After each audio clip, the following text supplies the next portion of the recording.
is a beautiful morning if you're on the West Coast portion of the Dennis Prager listenership. For me, it's a beautiful, it's a beautiful morning here in Central Time, too. A beautiful lunch hour on the East Coast. Mark Davis in for Dennis Prager. Thank you so much for hanging out here at DennisPrager.com, watching things going on the video stream we got going, and listening and checking in everything Dennis related at DennisPrager.com. Dennis is off today and we'll be back tomorrow. And I'm Mark Davis, your talk show buddy from 660 AM The Answer in DFW, where every day that I get to do the Prager show, I get this superb prep opportunity by doing my own program this morning, which I am fresh off of. And boy, did we have a shindig this morning talking about a wide variety of things. And so I figure I'm going to bring you the whole plate, the entire smorgasbord of greatness, as we examine a number of things. Here's the agenda I have in mind. Here are the things that I want to share with you. One of them is very specific. It involves education. It involves the rule of law. Attorney General Merrick Garland is currently being affectionately grilled and shoulder rubbed, depending on who's doing the questioning, by members of the House Judiciary Committee.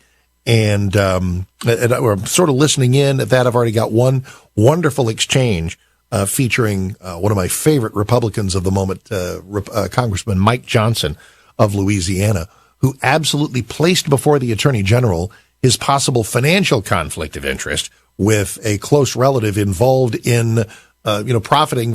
Listen, you get to be in the curriculum business. You get to be in the education business. But then if you are taking a stand, as the Attorney General is, in weaponizing and roping in federal and local law enforcement in an attempt to stigmatize, intimidate, suppress any parent who dares to fight back, push back against the race baiting, the politicization, the radicalization of curricula, of history, of our kids' schooling, well, that's problematic, as we say. So I want to ask you a lot about schools in your neighborhood, the degree to which the pushback is happening in your town. Boy, do I have stories, because I'm here in DFW, now world-famous Southlake, the subject of an entire NBC podcast to demonize and scandalize a community that has dared to push back. And for that effort, for that heroic, principled effort, they are being blistered as some kind of skinhead enclave. It's a community I know well. They're being lied about. And so we're going to take a look at sort of the education landscape and see what's going on. Because I'll tell you, this education issue might be about to swing a state election for governor in Virginia. Please, Lord, can Glenn Yunkan beat Terry Mcauliffe? Wouldn't that be something? There are those who have identified that election coming up in just a couple of weeks in Virginia as kind of like an extra midterm. I mean, we're thinking a lot, of course, about 2024, and please, God, let us get a better president. The midterms, the actual midterms, are in 2022, when Republicans are looking to take back the House and maybe, if we can cross our fingers, the Senate. But before we even get to 22, here before 21 even ends, here's the Virginia gubernatorial election, where a poll this morning shows Yunkan and Mcauliffe deadlocked 46-46. Well. So I got a lot to ask you about education, and then just in general, I mean, let's make a list, because it's a conservative talk show, and we welcome listeners of every political stripe. Dennis does, I do, whatever I fill in. By the way, let me give you the number, 1-8-PRAGER-776, 1-8-PRAGER-776. You can follow me on Twitter at Mark Davis, M-A-R-K Davis. There's another whole show that takes place over there, and glad to mix it up however you like, across ideological lines. Just glad to do it. I live for the exchange. I love the back and forth. But if I formulate a list of things that just seem to be in the crapper, if you'll excuse me, profligate spending, ridiculous spending, gas prices through the roof, the supply chains dashed against the rocks, the Biden administration trying to smother us with lowered expectations. Hey, don't expect your stuff to get here on time. Don't expect your affordable gas. What is it? What a first world problem that is. What did Jen Psaki talk about the other day? The tragedy of the delayed treadmill. An anti-business environment, unemployment, and yet there's a job shortage.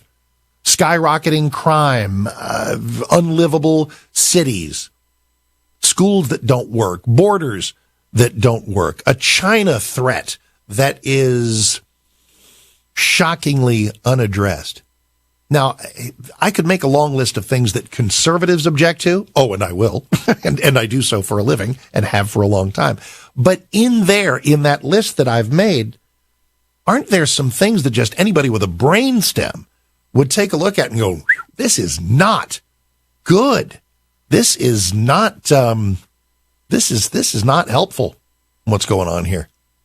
So I'd love your thoughts about some of that. And as I do on the local show that I host, and I graciously bring it here, and people seem to enjoy it. So let's do this before we talk to each other. Let's talk to the God that makes it all possible. And Lord, we ask you to guide us and protect us as we face the challenges of this new day. We thank you every day for this blessed nation and for your hand in creating it. Fill our hearts with the energy to protect the freedoms which come from you, which our nation was founded to protect. Lord, be with us as we chart a course out of this COVID nightmare. Help us to be smart and safe as we reclaim our lives. Guide us to fight for our liberties within the law and by following your law. Let us navigate these troubling times with a positive spirit, treating others as we would want to be treated. Lord, these are times of trial and challenge. Lift us as we follow your word and work for a better America, where our Constitution is honored, our elections are reliable, our borders work, where we fight for the unborn, where our differences are hashed out with honesty and goodwill, and our freedoms of speech and worship are protected. As we face each day's problems, give us the clarity to look around and cherish our many blessings in our nation, our communities, and our families. If we follow you, Lord, we know we can get through anything. And we ask these things in your holy name. Amen. All right, so 1-8-Prager-776, 1-8-Prager-776. Let me phrase things in the form of some questions and some thoughts, and I do have just a delicious exchange. I'm going to do some calls first, see what y'all are thinking about around the country here at 1-8-Prager-776. At some point in this first hour, we'll duck into a little audio from the Merrick Garland testimony before the House Judiciary Committee. The chairman is Jerry Nadler, but Jim Jordan is there. Oh, Lord, so you know there's red hot action. He wanted to play a video of honorable parents raising honorable objections up against the nonsense that they are seeing in the school board environment. But there either is or is not some rule that says you got to give us 48 hours of notice on that. And so Nadler and Jordan are barking at each other. But the thing that I want to bring you is the very thoughtful, very compelling back and forth between Congressman Mike Johnson, Republican of Louisiana, and Merrick Garland about a number of things. About specifically, I'm going to spend a minute on this. We'll get to the first break, come back, start talking to you, and examine a number of other things as well. 1-8-Prager-776. This letter, you saw this the other day. The Attorney General of the United States informing everyone that that the FBI, that various U.S. attorneys' offices, and there's going to be some outreach to your local police.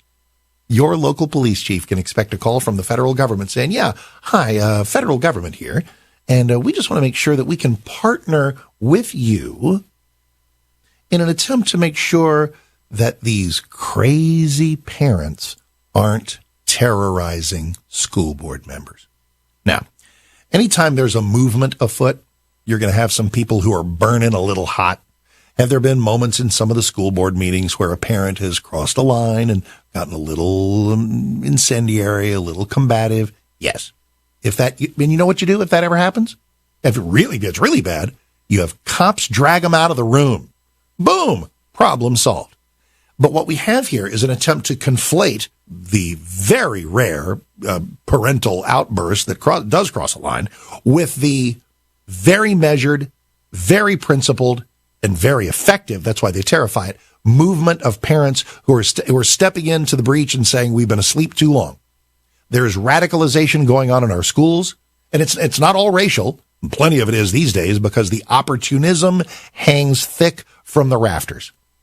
That as soon, and a lot of it is, you know, kind of the aftermath of George Floyd's tragic death. It's like, here we go. We're going to racialize everything, politicize everything. How's it happening? What's going on? We'll talk about it more with you next. Mark Davis in for Dennis Prager on this Thursday. Glad you are here.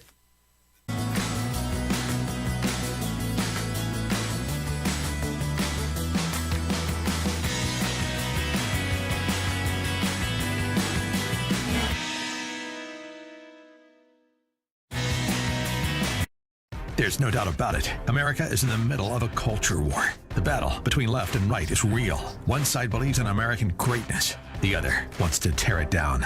The Salem Radio Network and the Salem Podcast Network is looking for a few warriors who are already fighting this war. This is your chance to nominate a person worthy of the honor of being Salem's Culture Warrior of 2021. Go to this show's website and click on the banner. Help us select Salem's Culture Warrior of the Year. Trending now on the Charlie Kirk Show. And so what they want you to believe is that there is a sword hanging by a thread above your existence. So this sword of Damocles was a parable, and it became a motif in medieval literature. And basically this is the quote from Cicero, who was a one-year Roman consul who was phenomenal. He was actually killed right near the time of Julius Caesar's death. And Julius Caesar had this beautiful quote where he said, "The more laws, the less justice." The founding fathers loved Cicero. But Cicero wrote about the tale of Damocles and represented the idea that those in power always labor under the specter of anxiety and death, and that, quote, "there can be no happiness for the one who is under constant apprehensions." And so every man, woman, and child who lives under a nuclear sword of Damocles, hanging by the slenderest of threads, capable of being cut at any moment by accident or miscalculation or madness. That was a speech that John F. Kennedy gave to the United Nations back in 1961, talking about nuclear weapons. But essentially, if you get the visual, there's like this sword hanging from the ceiling by a thread, and they want every parent who shows up at the school board meeting to be afraid that at any moment that sword could drop from the ceiling and drop on you and metaphorically or possibly end your life by putting you in prison. Let me read this again. That no man can be free under the labor or the anxiety of constant apprehension or penalty. They want people to have nervous glances of the blade dangling above them. Keep up with what's trending. Subscribe on YouTube and at rumble.com.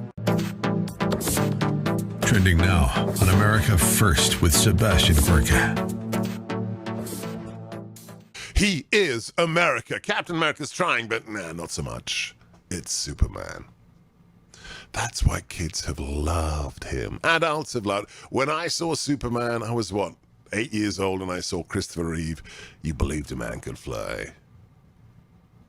And I wanted to be an American, and now I am. But they've killed it. They killed James Bond in the new movie. Sorry, guys, spoilers. I've seen it. It's crap.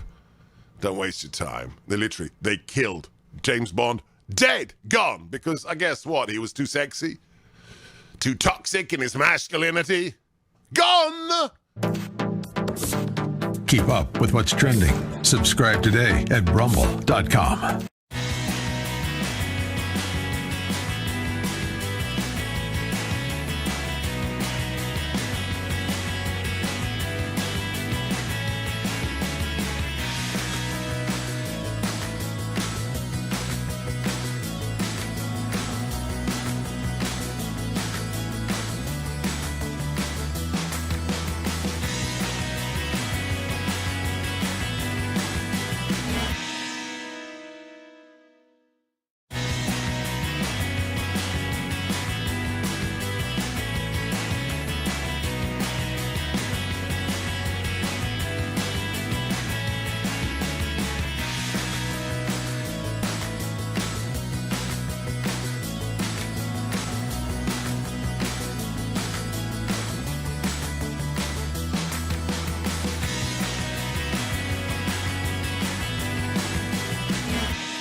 That they do.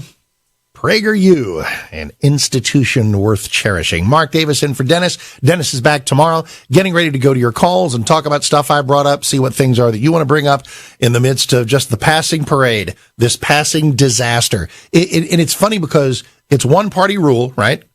Democrat House, Democrat Senate, Democrat President. You could ostensibly say things could not be worse.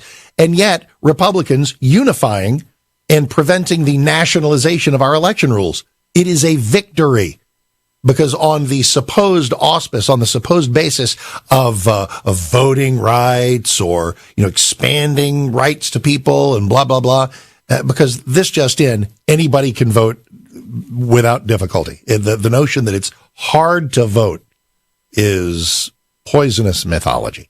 And Republicans stood firm, stood together. We're not even a majority, and pulled off a huge victory against these people just yesterday. So, hang tough, man. Hang tough. I'll tell you who's hanging tough with us, especially in view of Merrick Garland being at the House committee today. The Attorney General issued this startling and unprecedented directive to the FBI and the Justice Department thing I was talking about just in the last segment to investigate parents all over America who are showing up at local school board meetings to voice their concerns over, CRT nonsense and various things being force-fed to public school students on a political motive. And parents got mad.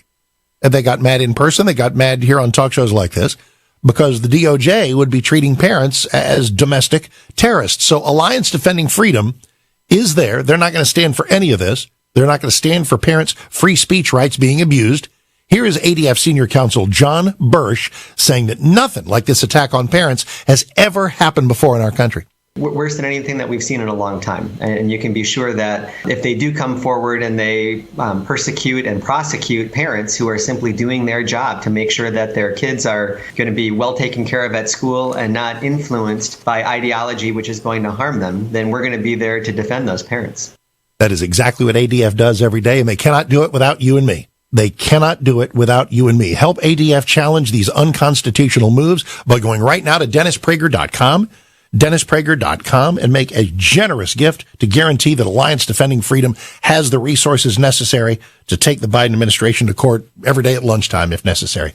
So we all need to defend parents just like you, just like people like you, who maybe whom you know, who are under attack. Go to DennisPrager.com, or you can do it on the phone, 855-649-2020. 855-649-2020. Join Dennis Prager, join me, join all of us here at the company in supporting Alliance Defending Freedom today. DennisPrager.com, and click that ADF banner or call 855-649-2020. All right, speaking of numbers to call, 1-8-PRAGER-776, 1-8-PRAGER-776. As we head first to Long Beach, California, and Brian, that is you. Mark Davison for Dennis. How you doing? Good morning, Mark. Thank you for taking my call this morning. Hi. Nice to have you. A little bit of a delay there in the in the radio. Anyways, I wanted to share an experience with you about what happened at Los Alamitos School District, where my kids go to school. Los Alamitos is in Orange County. I live in Long Beach, which is L.A. County. Basically, the short version of it is a bunch of us parents got together out of concern with them teaching CRT in the schools. And so we went to a school board meeting to voice our opinions, which we're allowed to do. We're supposed to be given 3 minutes to speak, and we're allowed to say whatever we want to say our opinions are, right? So here's what happened. The day before the school board meeting, the school superintendent for Los Alamitos sent out an inflammatory email to every parent in the district claiming that right-wing extremists were here to try to destroy ethnic studies. Of course. And so, which is, not really true. We oppose to the CRT, but, we need to learn about everything, right? So when we show up Tuesday, a couple hours early for the meeting to voice our opinion, there had to be about 500 people there. We were shocked. Never have we seen this many people at a school board meeting. And it was interesting. Many of the people were wearing a certain color. They were all wearing purple. Now, something else that happened that we were unaware of is a memo went out to a bunch of people to say, wear purple to support, ethnic studies, right? Okay. Now you're supposed to show up at 5 p.m., put your name on a list, be allowed to talk. Only the people who got that memo showed up at 8 a.m., got their name on the list to talk. 80 people were signed up to speak at the school board meeting. Right. We were there for 3 hours. We never got seen. My wife was 65th on the list. Finally, we gave up and went home. Yeah. We were met with students carrying signs, hateful signs, let everybody tell their stories, support CRT. Right. We were met Antifa calling us terrorists and hovering around us like they were going to do something. Nothing, no incidents happened. There was no violence. Yep. But getting terrorized by Antifa. And we finally left and said, okay, you know what? We're going to come to the next school board meeting. Good. And what sign up time, early, I hope. Well, so this time the school superintendent decided to cancel the school board meeting, made it a Zoom meeting only under the guise of being safe. Of course. Right? We're concerned about COVID. Yep. Right. And you may enter your comments and we'll read them on the Zoom meeting. Delightful. Well, I know, and you probably know, right? Anything I wrote in opposition to this material was never going to be read on a Zoom meeting. Right. And in fact, 3 of us tried to post our comments and weren't even able to get access. Okay, I got about a minute. I need to bottom line this. Where do we stand now? Because you're going to be called the 2 P's, politeness and persistence. You can never go away. You got to be there, observing all the rules of decorum, but never go away. Don't ever be driven away. Don't ever be discouraged. You got to keep showing up. Where does all this stand right now?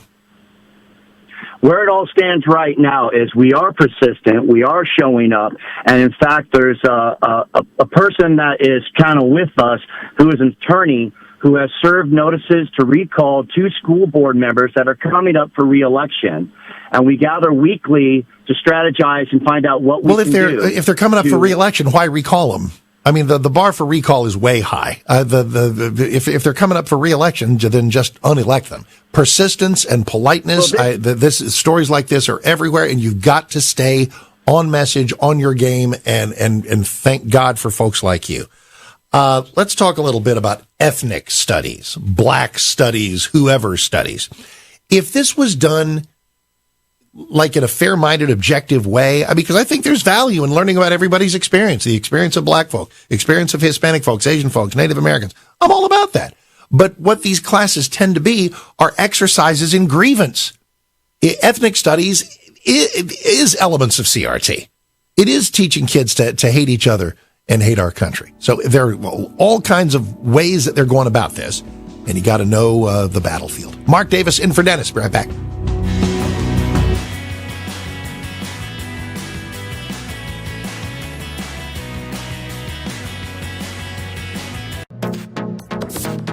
Trending now on America First with Sebastian Gorka. You know, Seb, the one thing that was fascinating that I always tell people is that for the last 3 years of the Bush administration, I was the assistant U.S. trade rep for the Bush administration for public affairs, meaning I was just the spokesperson. And forever we would hear why we couldn't do things. We couldn't renegotiate NAFTA because, well, it was signed and sealed and we couldn't do that. And I get it, but that was the mentality. Yes. And frankly, that's the mentality that permeates government. And I get it. And so I was always like, okay, I get it. This is stupid, but we do have a signed deal. And you got a guy like Trump that comes in and you tell him that, well, you know, there's this signed deal. And he says, so what?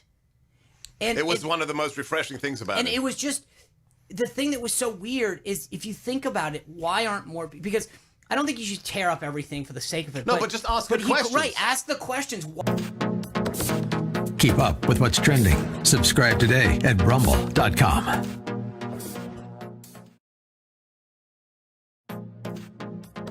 Trending now on the Mike Gallagher Show.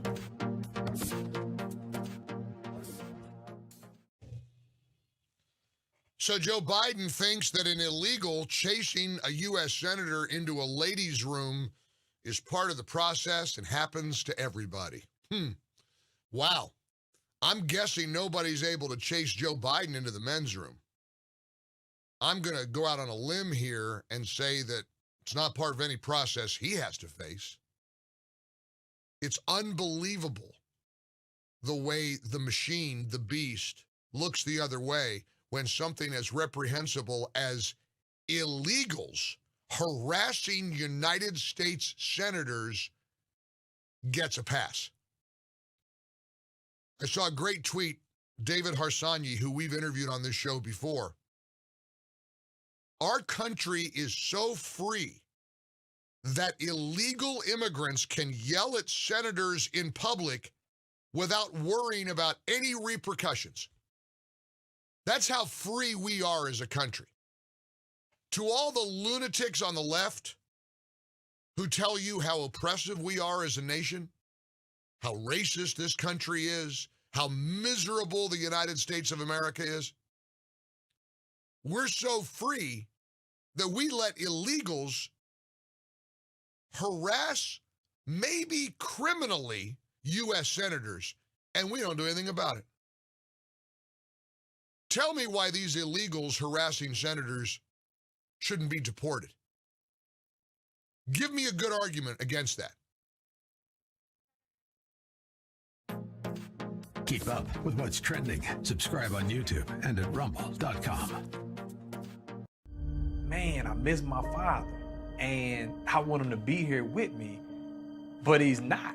We all had something in common. A lot of us were miserable. We had no fathers in our lives. This is how I began the life of crime. I desired to have a father who would tell me that what I did was wrong. Look for Salem Now in the App Store or go to salemnow.com. Every time you can come to Christ, when the Spirit of God comes. You ever thought of going to seminary? Billy Graham. Gloria a Dios, hermanos. Y está listo para ser transformado por el poder de sus palabras.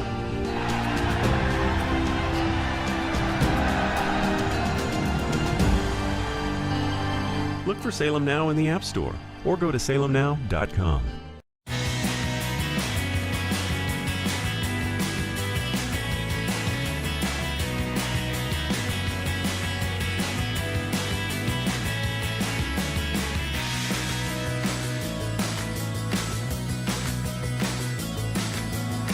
Thursday, Dennis Prager Show, October 21st. Mark Davison for Dennis here from 660 AM The Answer in Dallas-Fort Worth. Dennis is back to wrap up your week tomorrow. Listen, I should have said this right off the bat, just as a longtime friend, longtime listener, and obviously longtime fill-in host for Dennis. I am so glad that he is well. In fact, yesterday, I checked in at the very beginning of the show, heard about his negative COVID test and how confounding that has been to many, and a little bit of his wonderful sort of essay on the fly yesterday about the cruelty of people who, I mean, if someone wants to differ with the way he went about this, great, difference of opinions, what we're all about. But the degree but the mockery, the meanness, the cruelty, it's a measure of where we are. And it's part of what's made it so really, really hard to plow through this entire COVID drama. We're all just trying to get past this. About the only thing we have in common is a desire to have all of this COVID wreckage in the rearview mirror. How to move forward in terms, I mean, we all have different opinions, different ways to go about how we do things. I'm vaccinated, glad to be. Moderna, happy to do it. I'm not going to make you do it. I don't want government to make you do it. And if somebody wants to do the therapeutics and do the hydroxychloroquine, and if they do get it, you know, do the monoclonal antibodies. I talked to Alan West, who's running for governor of my state of Texas. He had COVID for like 72 hours. You know, he got the IV thing, did this. He's through the woods. He's out. He feels great. People are going to make individual decisions, which it's their right to make. And then you get into policies. What can government do? What can individual businesses do? What should a certain concert venue do? Oh, it has placed us all at odds with each other in a whole lot of ways. And, I'm just glad Dennis is well, and just wanted to make sure that you know from this. In fact, I believe that when I heard that he was going to be gone today, the first thing I thought, ooh, I hope he's okay. Not only is he okay, I think he's doing some kind of travel today and doing great and back with you tomorrow. So God bless you, Dennis. Continued good health. All right, speaking of Dennis, go to DennisPrager.com for all things Dennis, and 1-8-Prager-776, 1-8-Prager-776. Let us roll up to northern Wisconsin. We are in Wright Lake. Doug, hey, Mark Davison for Dennis. How are you doing? Hey, I'm doing fine. Thanks, Mark. Nice to have you. Is it snowing yet? No, not even close. No, it's in the 50s. Gotcha. Soon enough, my friend. Soon enough. That's right. We don't want to push it. I was calling because I realized that what you would call the left, I call communists. They are very good at changing the subject. They don't want people to recognize that our children are the ones who are being oppressed, beat down, and brainwashed every day of the week, except Saturday, Sunday when they're not in school. The point is that they are the victims here. And parents are just barely waking up, some of them, to realize many of these communist doctrines like CRT, all the racism business, all the sexual education that is corrupt without Christian morals, all that is pushed by communism. Any policy that is anti-Christ is communism. Communism is the religion of Satan. People don't realize this, unfortunately. The religion of our guys like Merrick Garland is communism and Satanism. They follow that, and so they want to cover up what's really happening. It's been happening for years and years to our children. They're being brainwashed. They're being subjected to all kinds of evil and taught many evil things about sexuality and now this homosexuality and transsexuality. This is so evil. It's an abomination before God. And yet they're teaching this in schools as if this is no big deal. And they want to make the big issue, all the parents and the critical race theory. The parents are the problem. Right. If a school learns of an 11-year-old boy that thinks he wants to be a girl, that's great. Parents pushing back against that kind of norming of sexual gender dysphoria, we're the problem. Yes, words have meaning. Not everything that you and I disagree with is either communist or Satanist. However, to be precise, the norms are being shifted. And here in my state of Texas, Governor Abbott is about to sign something, which is great, that prevents a boy from showing up in the lane next to your daughter at a track meet. That's a good thing. However, we have things that even in my very conservative state that we have yet to do. Protect kids against chemical castration, puberty blockers, the insanity of counseling that would tell a prepubescent boy that he can be a girl. All of this needs to be made illegal too. We're working on it. Mark Davis in for Dennis. Grab a line, 1-8-Prager-776. Back to your calls next.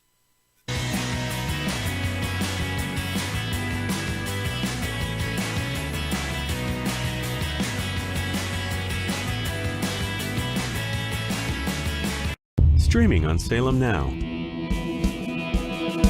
The public would be outraged if they knew the truth. Why do you think our politicians are not on the sidewalk right now talking to you? Don't have no respect. The old wall randomly turns into a guardrail, followed by miles of open border.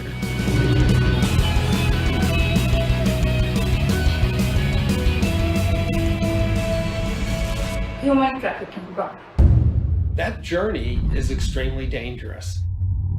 The 7-year-old girl died in the desert. From the country of India. A great pillar of the community was killed by a man who had been deported at least twice.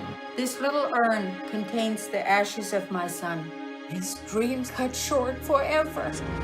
We're so worried about other countries' problems, and we don't even focus on our own. Look for Salem Now in the App Store or go to salemnow.com. Streaming on Salem Now. There's about 57 Muslim states in the world. There's one Jewish state. The massive ingathering of Jews in the last 150 years back to the land is absolutely unprecedented. They say that there's no greater sign of redemption coming than the Jewish people returning to the hills of Judea. As a Christian, I've always supported Israel's claim to the Holy Land. To me, the Palestinians were just getting in the way of God's plan. 300,000 Palestinians are unemployed.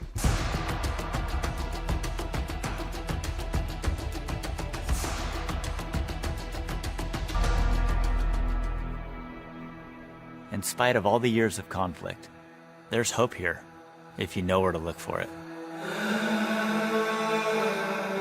Stream on your phone, tablet, or TV. Look for Salem Now in the App Store or go to salemnow.com. Man, I miss my father, and I want him to be here with me, but he's not. We all had something in common. A lot of us were miserable. We had no fathers in our lives. This is how I began the life of crime. I desired to have a father who would tell me that what I did was wrong. Look for Salem Now in the App Store or go to salemnow.com. I grew up poor, which is even worse than being poor. We would have sandwiches with no meat. My American dream entailed working hard and making $20,000 a year. But I surpassed that goal and became a corporate CEO. We'll all be able to say, free at last, free at last. Look for Salem Now in the App Store or go to salemnow.com. Judge Thomas, you solemnly swear to tell the truth, the whole truth, and nothing but the truth, so help you God. I do. I was under constant attack. You're not really black because you're not doing what we expect black people to do. This is the wrong black guy. He has to be destroyed. So you'd still like to serve on the Supreme Court? I'd rather die than withdraw from the process. Look for Salem Now in the App Store or go to salemnow.com. The Democratic Party somehow has convinced black people that they're the good guys. Never mind the skanky history of the Democratic Party. That was a party of slavery. They're racist, racist, racist. Everything's racist. Look for Salem Now in the App Store or go to salemnow.com. This is why we're fighting for the soul of America. You should be able to share ideas without fear of being fired from your job or shouted down. You are not to be heard. This is one of the few things we have no precedent for in the United States. You have the right to remain silent. Look for Salem Now in the App Store or go to salemnow.com.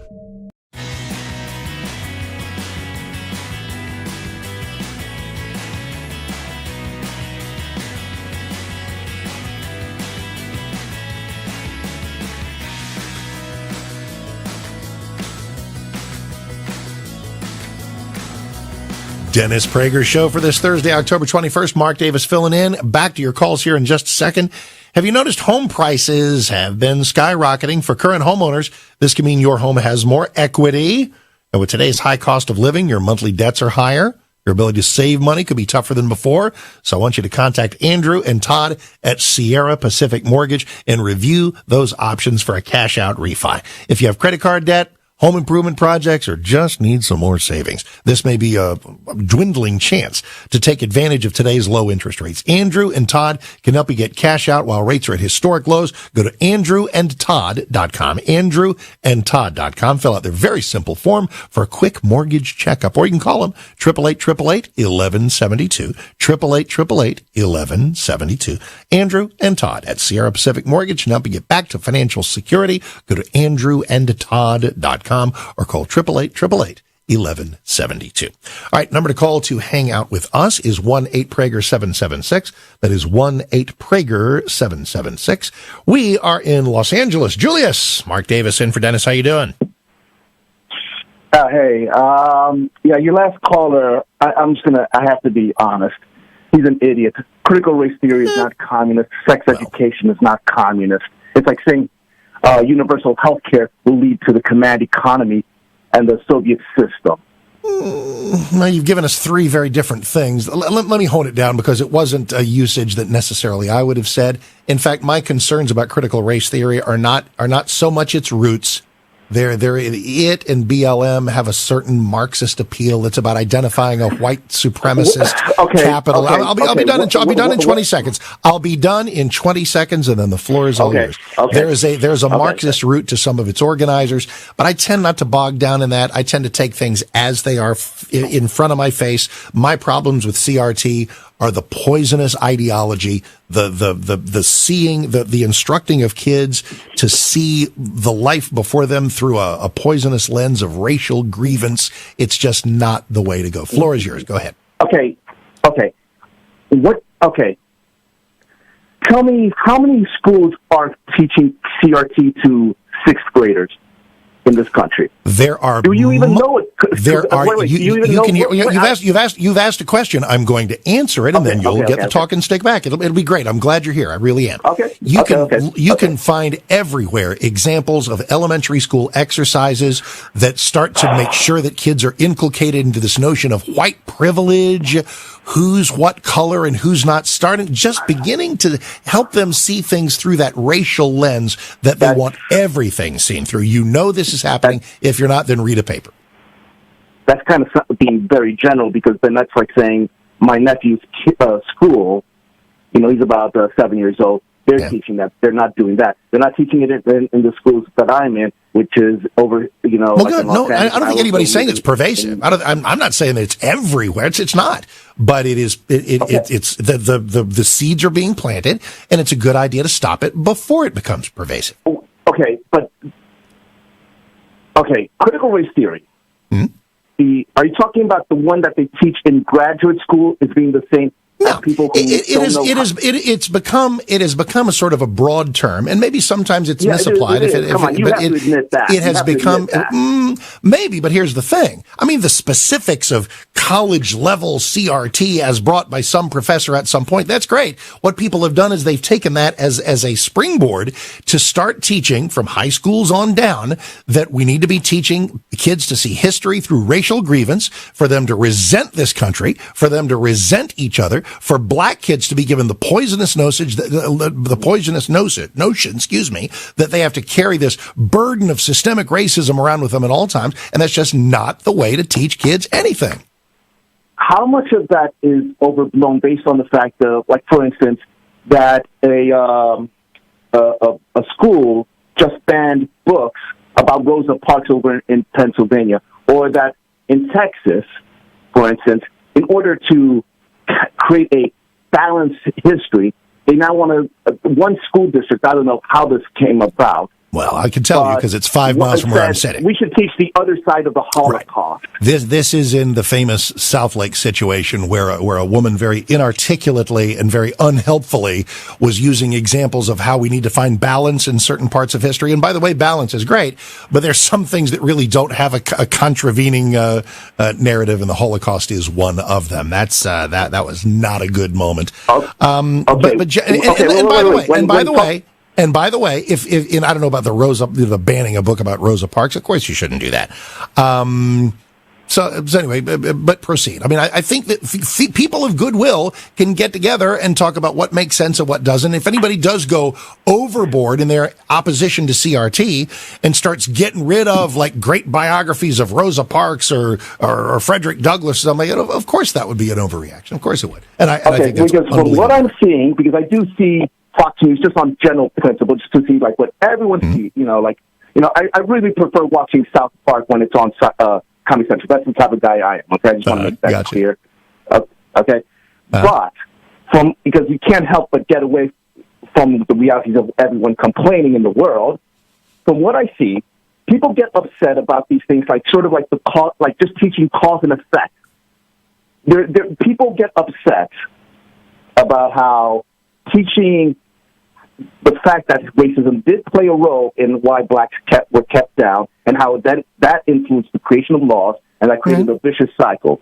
Right. Then that's teaching that is now jumbled up as critical race theory, but not really by many people, because I think that's some mythology that's offered by some of its opponents. Because if you find me 100 people who are on the march against CRT, 100 people who are fighting the fight that I'm fighting. I don't think they would know what the hell CRT is. And ask. Oh, well, I guarantee you they would.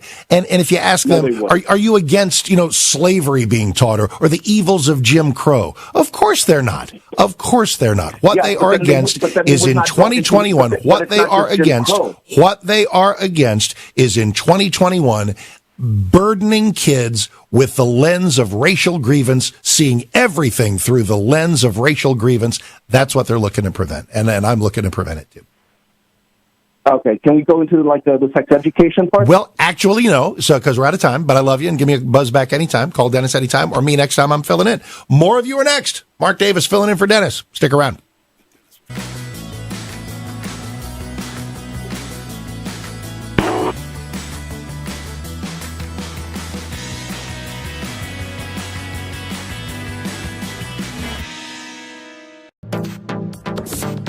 Trending now on America First with Sebastian Gorka. He is America. Captain America's trying, but not so much. It's Superman. That's why kids have loved him. Adults have loved. When I saw Superman, I was 8 years old, and I saw Christopher Reeve. You believed a man could fly. And I wanted to be an American, and now I am. But they've killed it. They killed James Bond in the new movie. Sorry, guys, spoilers. I've seen it. It's crap. Don't waste your time. They killed James Bond. Dead. Gone. Because I guess what? He was too sexy? Too toxic in his masculinity? Gone! Keep up with what's trending. Subscribe today at rumble.com. Trending now on the Larry Elder Show. They lied and said I was taking horse dewormer. First of all, it was prescribed to me by a doctor. Yeah. Along they with shouldn't have said a it was bunch of other medications. If you got a human pill, because there were people that were taking the veterinary medication, and you're not, obviously. You got it from a doctor, so that it shouldn't be called that. Ivermectin can be a very effective medication. Did you see how uncomfortable he was? See, leftists aren't used to pushback, and that's exactly what Joe Rogan gave them, pushback. They're used to existing in these bubbles. They all think alike. They all talk alike. I'm not even sure that they all believe the same thing, but they're so cowardly that they just live to impress each other. Dude. Within these bubbles. Dude. Yeah, so let me tell you something. This guy, Sanjay Gupta, I've watched him a couple of times on CNN. I've watched some clips, and I tried to, just try to stomach through it, honestly. I don't have a lot of respect for Sanjay Gupta because I believe that he deceives a lot of people as well. I believe CNN does that. And first off, the drug ivermectin, we know that it's a human drug. He knows that it's a human drug. Dude.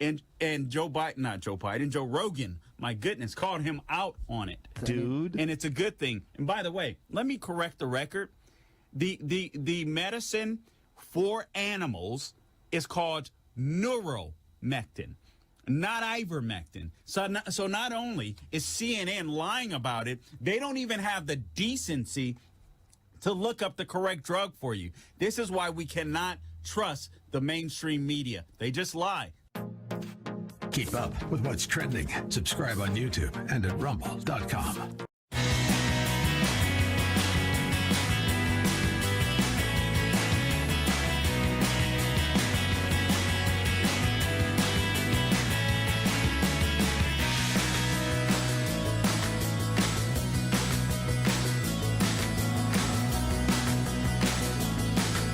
Well, it is just about closing time, but only for the first hour.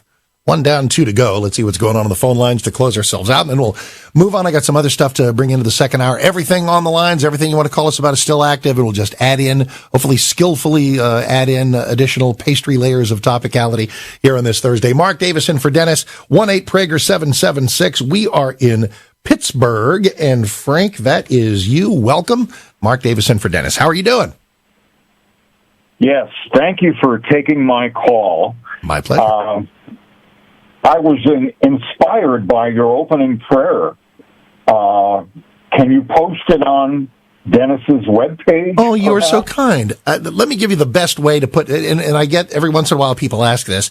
I kind of wing it. It follows a general theme, but I kind of wing it. It's hard to transcribe specifically. But let me offer you the following way to get it and scribble it down and have it in whatever form you like. I do it every morning on the local show that I host on 660 AM The Answer here in DFW. So if you go to 660amtheanswer.com and hit podcasts and then find my happy face, go to any given first hour, the 7 o'clock hour each morning. And it's somewhere in that first segment. I'll do it. You can catch it from this morning, yesterday morning, whatever. And then it's like the old Kevin Nealon Saturday Night Live weekend update thing. For a transcript of this program, get out a pencil and write down everything I say. So it's in there, and that way you can sort of have it for your own for your own usage and edit as you wish. That is very kind of you. I deeply, deeply appreciate it. 1-8-Prager-776. Listen, I tell you what, rather than give somebody short shrift, next hour, I want to get to the exchange between Congressman Mike Johnson, Republican of Louisiana, and Attorney General Merrick Garland. The news tonight is going to be filled with Merrick Garland's day before the House Judiciary Committee. The Democrats have, and this is true, anytime there's a committee hearing, anytime somebody is sitting down who's in a hotbed of controversy, both the Republicans and the Democrats each have their own, political goals. The Democrat political goal is to make sure that Merrick Garland looks heroic in his desire to make sure that these aggrieved school board members are not terrorized by dangerous parents who are taking things too far. And as I said at the beginning of this hour, if there's ever at any school board meeting a parent who really does go beyond the pale and who really does behave in some menacing way toward a school board member, that's a violation of law. And the folks that can handle it are called the local police. There was no need for the Attorney General to rope in your local police chief or the FBI or various U.S. attorneys' offices to ride herd over, to hover over parents. Every single bit of this is a desire, it's a plan, a design to stigmatize the very notion of parents daring to protest what is happening in school boards around the country. And some of that protest may be imparted in the Virginia gubernatorial race in a couple of weeks. Mark Davison for Dennis. Stick around. Got a lot more to come.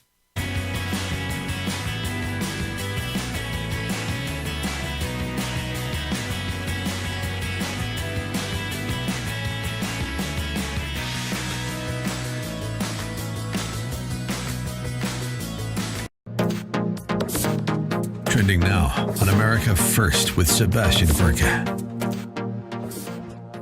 About your time in the White House, what kind of a ride that was for you. We played this clip at the beginning, this insanity. Why didn't you mention this? You mean the thing I talked about 2 days ago at length from this point? But he didn't tweet about it. I mean, just the sheer insanity. Talk to us about what that was like to live through. And then give us your take on what went wrong in the Trump administration. What went right, what went wrong? So, look, it was tumultuous. It was intense. I think that, look, this goes back to what we were just talking about. Trump upset the apple cart. And every president, both parties that come in, need three groups, right? You need the press, you need donors, and you need sort of the permanent K Street lobbyist types. Trump's view was, if you want to join me, great, but I don't need you. Yeah. And what happened was... Because he won without them. Yes. And they were... But here's the thing. I'll say it in a very PG way, but they're used to having their butt kissed. And they're used to people saying, I'd love to have you come over to my house in Georgetown for a dinner party where we can just the ins and outs of the NATO, it's like they want you to, and he was like, look, I'm doing this. I'm doing it this way. If you want to join me, If you want to join me, great, but I don't need you. And it pissed them off. Yeah, this especially the conservatives who thought that they were, the Bill Kristols of the world. So, what do you mean you're not coming to me for a briefing as a candidate? How do you do this? How dare you? How dare you? I'm part of the institution. Right. I come Kiss with the ring. I come with the drapes. Right. And I think that was upset, and especially for the press corps. And that was their thing, is that they were like, you're supposed to do this. You're supposed to act this way. You're supposed to... And again, my sort of marching orders from Trump were get my message out, do what I want. So keep up with what's trending. Subscribe today at rumble.com. Trending now on the Charlie Kirk Show.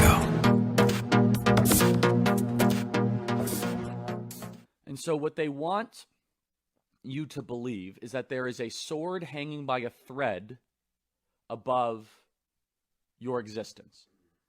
So this sword of Damocles was a parable, and it became a motif in medieval literature. And basically, this is the quote from Cicero, who was a one-year Roman consul who was phenomenal. He was actually killed right near the time of Julius Caesar's death. And Julius Caesar had this beautiful quote where he said, "The more laws, the less justice." The founding fathers loved Cicero. But Cicero wrote about the tale of Damocles and represented the idea that those in power always labor under the specter of anxiety and death, and that, quote, "there can be no happiness for the one who is under constant apprehensions." And so every man, woman, and child who lives under a nuclear sword of Damocles, hanging by the slenderest of threads, capable of being cut at any moment by accident or miscalculation or madness. That was a speech that John F. Kennedy gave to the United Nations back in 1961, talking about nuclear weapons. But essentially, if you get the visual, there's like this sword hanging from the ceiling by a thread, and they want every parent who shows up at the school board meeting to be afraid that at any moment that sword could drop from the ceiling and drop on you and metaphorically or possibly end your life by putting you in prison. Let me read this again. That no man can be free under the labor or the anxiety of constant apprehension or penalty. They want people to have nervous glances of the blade dangling above them. Keep up with what's trending. Subscribe on YouTube and at rumble.com.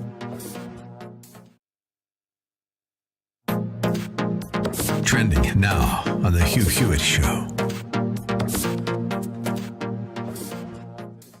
It occurs that today, when we're talking, 22 of the 25 ranked colleges in national football by the AP are in red states. Alabama, Georgia, Ohio State.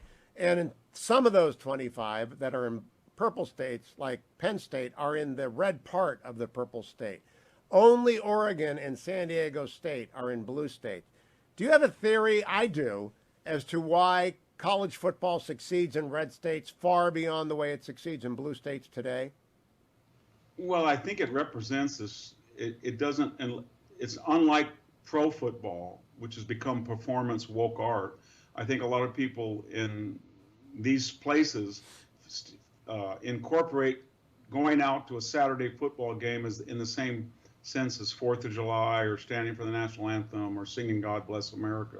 It's a festive public ritual for red state America, and in a way that pro sports used to be, but now the NBA or the NFL, even Major League Baseball, has forfeited that. It's become a Hollywood-centric or celebrity-centric or New York-centric sport.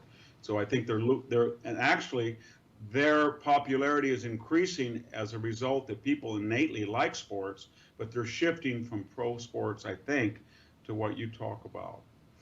Well, I also want to add to your assessment. When you think about this, the red states are least amenable to woke college politics. You're generally correct, because especially the Board of Regents or the overseers, they come from business, they come from all walks of life, and they just don't put up with it.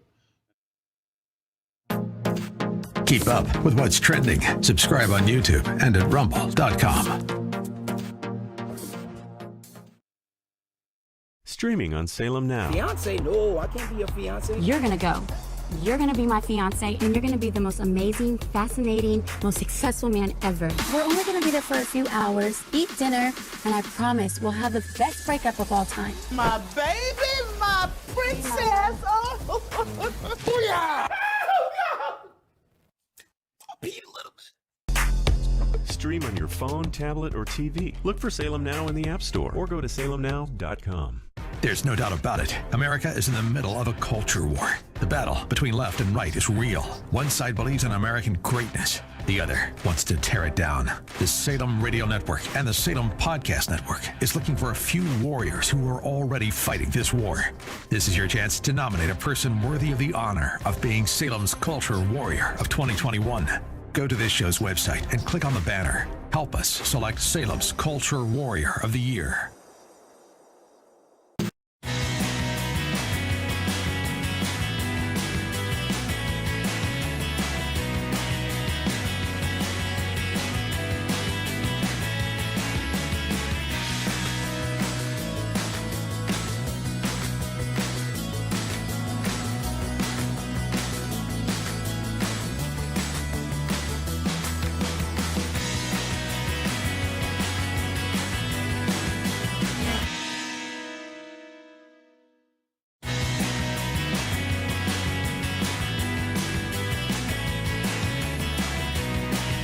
It is the Dennis Prager Show for this Thursday, October 21st, 2021. Mark Davis filling in for Dennis. He will be back tomorrow. He's doing great, and we're doing great together, enjoying a little topical back and forth, enjoying life, enjoying being a relative term.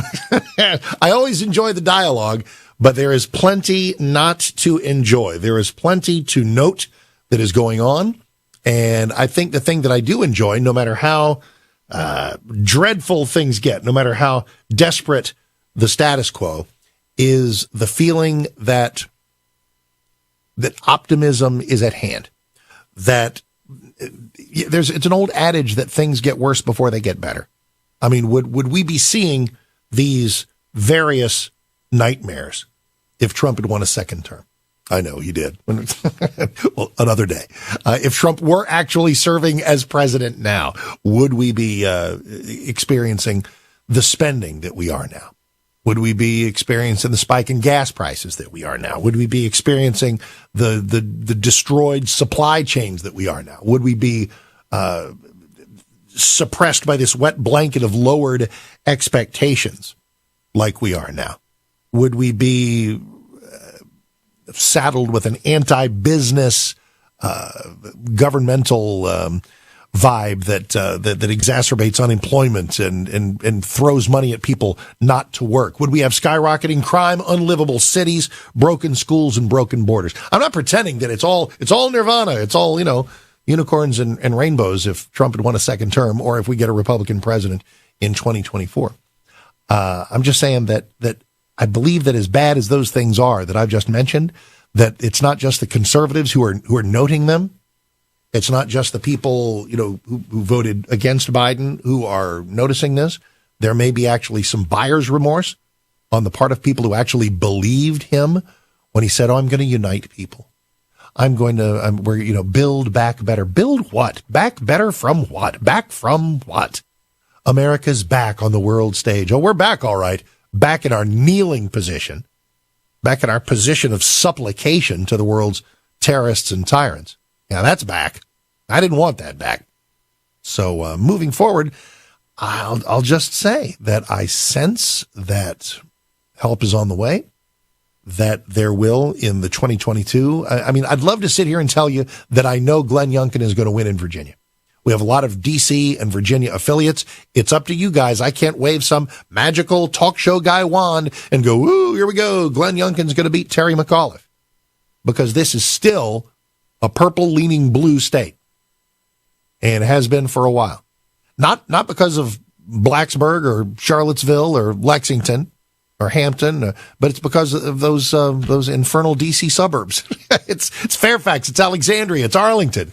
It's Annandale. That's what's making you a blue state, kid. That's a lot of population up there, and a lot of government workers up there, and so that's how you get Virginia going Democrat for these last few years. What is it that enables Glenn Youngkin to blast through some of that?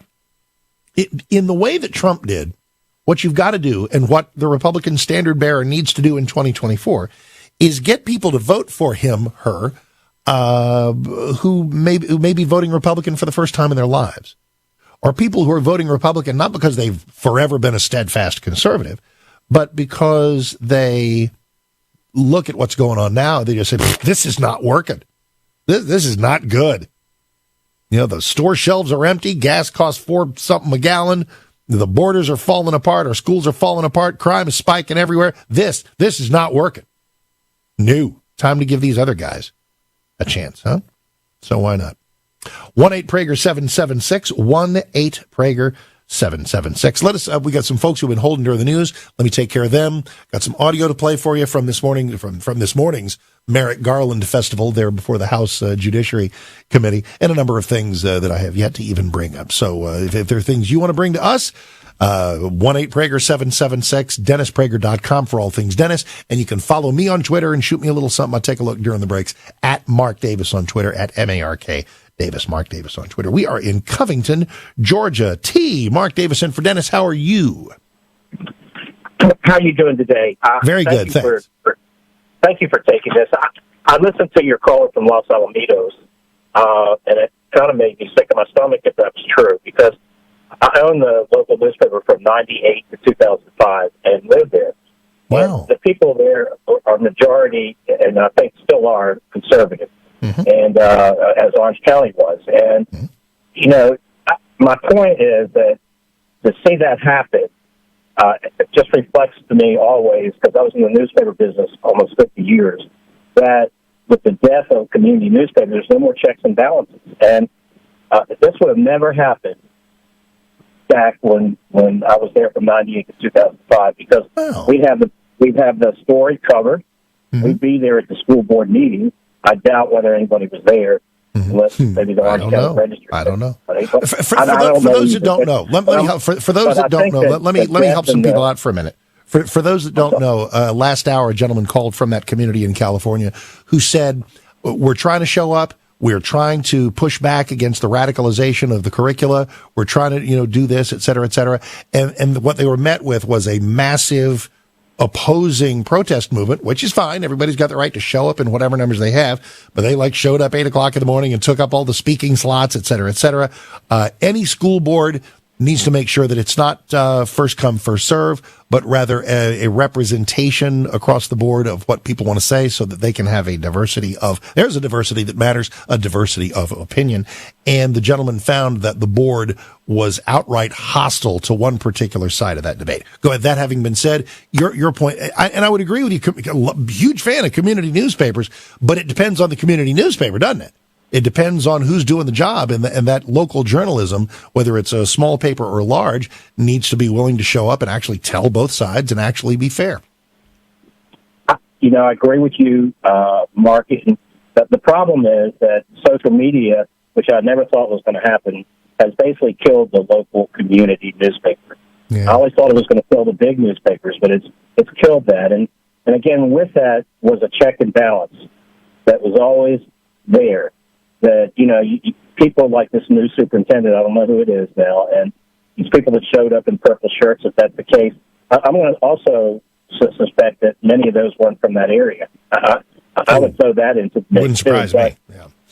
Yeah, I don't know that, but I would say that Los Alamitos is, I can't believe that such a conservative community would be happy with that type of thing, but well, look, right to my west in South Lake's a conservative community, and they're fighting tooth and nail. So it's not so much. Sometimes it's not necessarily the political makeup of the electorate, but it's who runs for the school board and who wins. Which can be a different story. Go ahead. Yeah, and you can't, you can complain and sit on your butt, and nothing's ever going to happen. You got to get off of it and fight for what we have. So let me ask you something. In our remaining minute or two, let me ask you something, because I'm fascinated by the nuts and bolts of this kind of thing. It seems to be your thesis that social media has contributed to the death of small community newspapers. How? Well, I always thought that social media would never be able to cover and get down to local news. But what happens is that people, it still doesn't really, but people have gotten so trained to listen to their to look at social media, get their news from social media, but they don't care. They don't go anymore. They don't go to the meeting. And like I said, the newspapers that are left are struggling to stay alive. So they don't want to offend anybody. I mean, we used to, in the heyday of newspapers, we called it like it was, and I believe we were, not perfect, but we had strong editorial pages, and we kept the comments from the stories. I mean, I had dismissed reporters over my career who added their own 2 cents into a story. Do tell. Thank you. Demanding actual objectivity. Good for you. Good for you. A lost art. Well, man, listen. I appreciate. Thank you for letting me examine that a little bit, because I guess the phenomenon that's at play here is I can pick up my happy little phone here and read about anything, anywhere, big city to a small town. But that doesn't mean that it's reliable. It's in my little phone here. It's in social media. Every blowhard that has a phone just like mine, every ne'er-do-well who has a Twitter account or a Facebook account. And who else is on there? Some geniuses. some wonderful people, but you just don't know. And here's the thing, but I can almost hear you talking to me. Same with newspapers. It depends on the newspaper. So the unfortunate thing, silly me, I'd like for social media to be out there and for community newspapers to thrive as well. Hope I'm not asking too much. Be right back.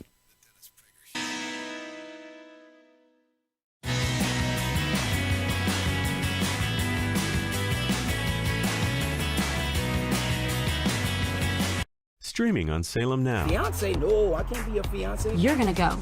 You're gonna be my fiance, and you're gonna be the most amazing, fascinating, most successful man ever. We're only gonna be there for a few hours, eat dinner, and I promise we'll have the best breakup of all time. My baby, my princess. Oh, booyah! Beat a little bit. Stream on your phone, tablet, or TV. Look for Salem Now in the App Store or go to salemnow.com. There's no doubt about it. America is in the middle of a culture war. The battle between left and right is real. One side believes in American greatness. The other wants to tear it down. The Salem Radio Network and the Salem Podcast Network is looking for a few warriors who are already fighting this war. This is your chance to nominate a person worthy of the honor of being Salem's Culture Warrior of 2021. Go to this show's website and click on the banner. Help us select Salem's Culture Warrior of the Year.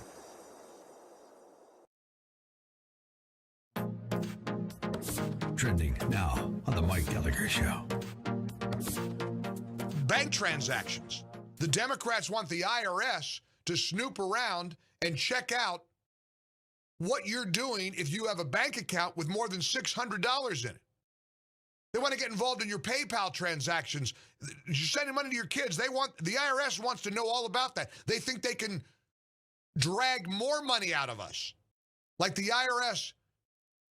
And the Democrats' scheme is we got to figure a way to pay for all this crap. All this spending the Democrats want. Okay, here's the way we can do it. Let's go audit a bunch of people and let's go check out grandma sending $601 to their grandkid via PayPal. And when a reporter pointed out to Pelosi that Americans are livid about this, and is it going to stay in your reconciliation bill? Pelosi had a very predictable answer. Yes, there are concerns that some people have, but if people are breaking the law and not paying their taxes, one way to track them is through the banking measure. I think 600, but that's a negotiation that will go on as to what the amount is. But yes. Yes. You think a multi-millionaire like Nancy Pelosi cares about a hardworking person being tracked by the IRS? If you have a transaction over $600, yes, some people are calling the bank. You better call your bank. You got a relationship with a local banker? You better call him or her, and you better demand there be a pushback.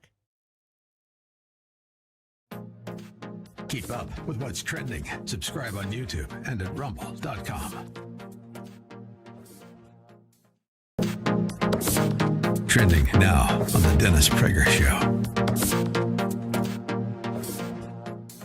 When I started teaching, I was only 25. I was only 7 years older than my students. That's not a great span of time for between a man and a young woman, and it is a daily distraction. That's right. It is. I thank you for your honesty. That is exactly right. And it is not his fault. He's built that way. It's no more his fault than food is a distraction to the hungry. Okay? There is no difference between the two.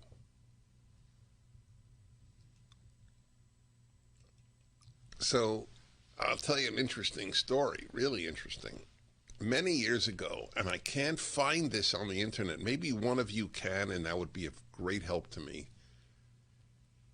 I only remember that he was from a university in Indiana, but I don't remember which university. What did it say, Sean? So a professor did a study and found that one of the two groups, I don't remember the second, of men most likely to divorce were high school teachers. and I think college teachers, in other words, men around a great number of young women, divorced at a greater rate than any other men. And I had that professor on with that study. So if you could find that, I could read it to you. Keep up with what's trending. Subscribe on YouTube today.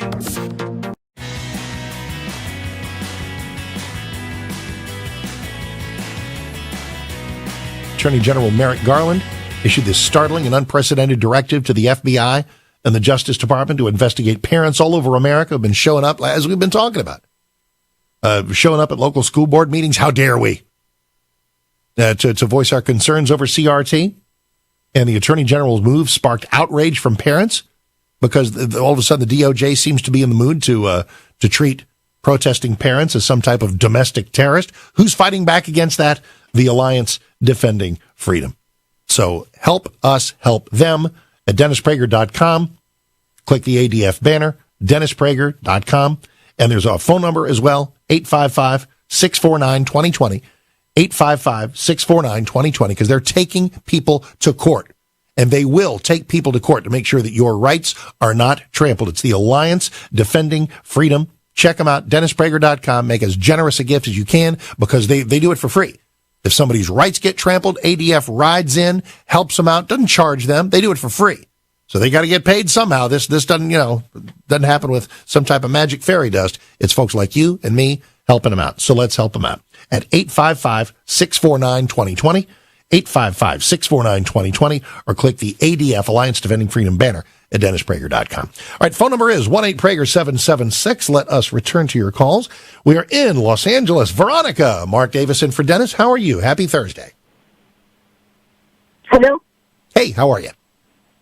I'm fine. I'm calling because my little boy is 5 years old and he's in kindergarten.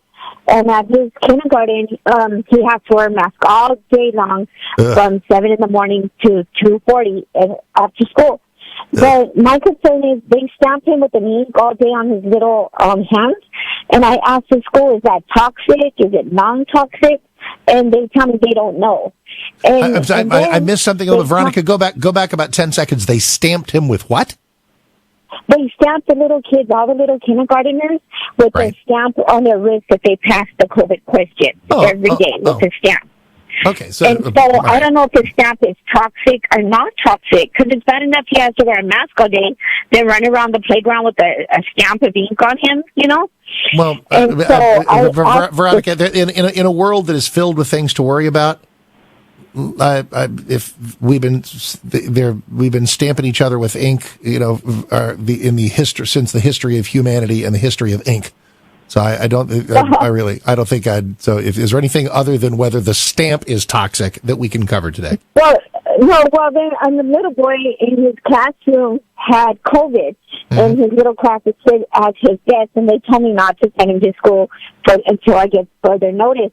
Yeah. And so I didn't get a further notice of anything. Then I get a thing that he has 5 absences with no excuse. Veronica, we are bogging down in minutia I cannot possibly hope to fathom. So let me give you like 30 seconds for a sweet exit ramp. What do you want to leave us with? What's the lesson of all this? What do you? It's just that it's scary because even though they're trying to do all this protection, the little boy in his classroom still had COVID, but they don't even let us know what was the outcome of that. Gotcha. There you go. The strong finish, and best of health to you and your boy. A couple of things there, and in fact, it may take me to a John Podhoretz column in the New York Post that is about the Biden administration's attempt to scare the living daylights out of you about vaccinating 5 to 11-year-olds. There is no logical basis for some widespread campaign to inoculate 5 to 11-year-olds. But by the lady's own testimony, do you get your occasional really young kid who gets it? Yes, you do. Nobody stands a better chance of having a real, almost uneventful trip through COVID like a third grader. I don't want anybody to get it. I don't want anybody of any age to get it.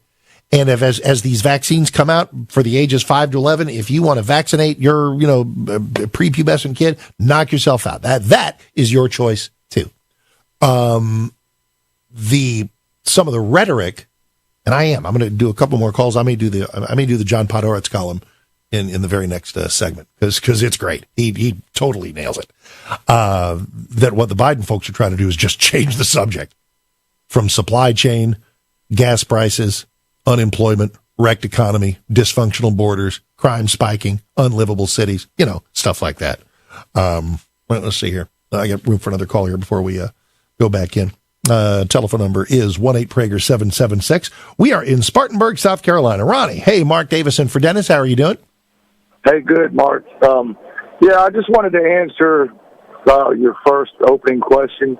That I think it could have very well been different under Trump than what we're living through right now, but I don't think the Democrats would have allowed it. Remember all those crazy investigations against him and stuff like that? I know. I just don't think it would have happened. You know what? You've latched onto something with great skill, because when I began that paragraph, would things be different if Trump won? If Trump were still serving as president, I was thinking in terms of how the policies would be better, and there would be things that would not be happening that Biden is doing. But you are 100% correct. We probably would have had impeachment 3 and 4.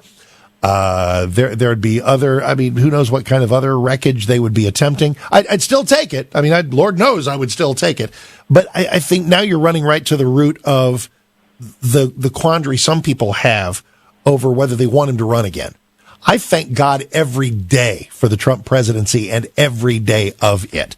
By the time we get to 2024 and we crawl out of this Biden nightmare, to help us crawl out of this Biden nightmare, I love him. I might be looking at some DeSantis, man. I might want to be looking at that Tom Cotton candidacy, that Mike Pompeo candidacy, that Ted Cruz candidacy. They're all there. If I can have his fighting spirit, his agenda embodied in somebody that's maybe not 78, there is that too. And with Trump there to take up residency rent-free in the brains of every enemy, he's still going to be the most important. Even if DeSantis is president, Trump may still be the most important political figure in the country. And I think he knows it, and maybe that's the best path. I don't know. We'll see. Well, thanks for your answer. I appreciate it. Thank you. It's my joy. It's my pleasure. Thank you very much. Yeah, let me throw a book at you. Not throw the book at you, throw a book title at you. And that is In Trump's Shadow by the great David M. Drucker, the Washington Examiner. He did a lot of good reporting on this, talked to a lot of, interviewed Trump and a bunch of other people, everybody I just mentioned, Cotton and Pompeo. Have you seen Mike Pompeo, whatever he's doing? Does Mike Pompeo drop about 100 pounds? He is tanned, rested, and ready, man. I don't know whatever he's going to be doing. I'm intrigued. Listen, and you know what? I got a Pompeo thought and a China thought in a minute. Stay here. Mark Davis in for Dennis.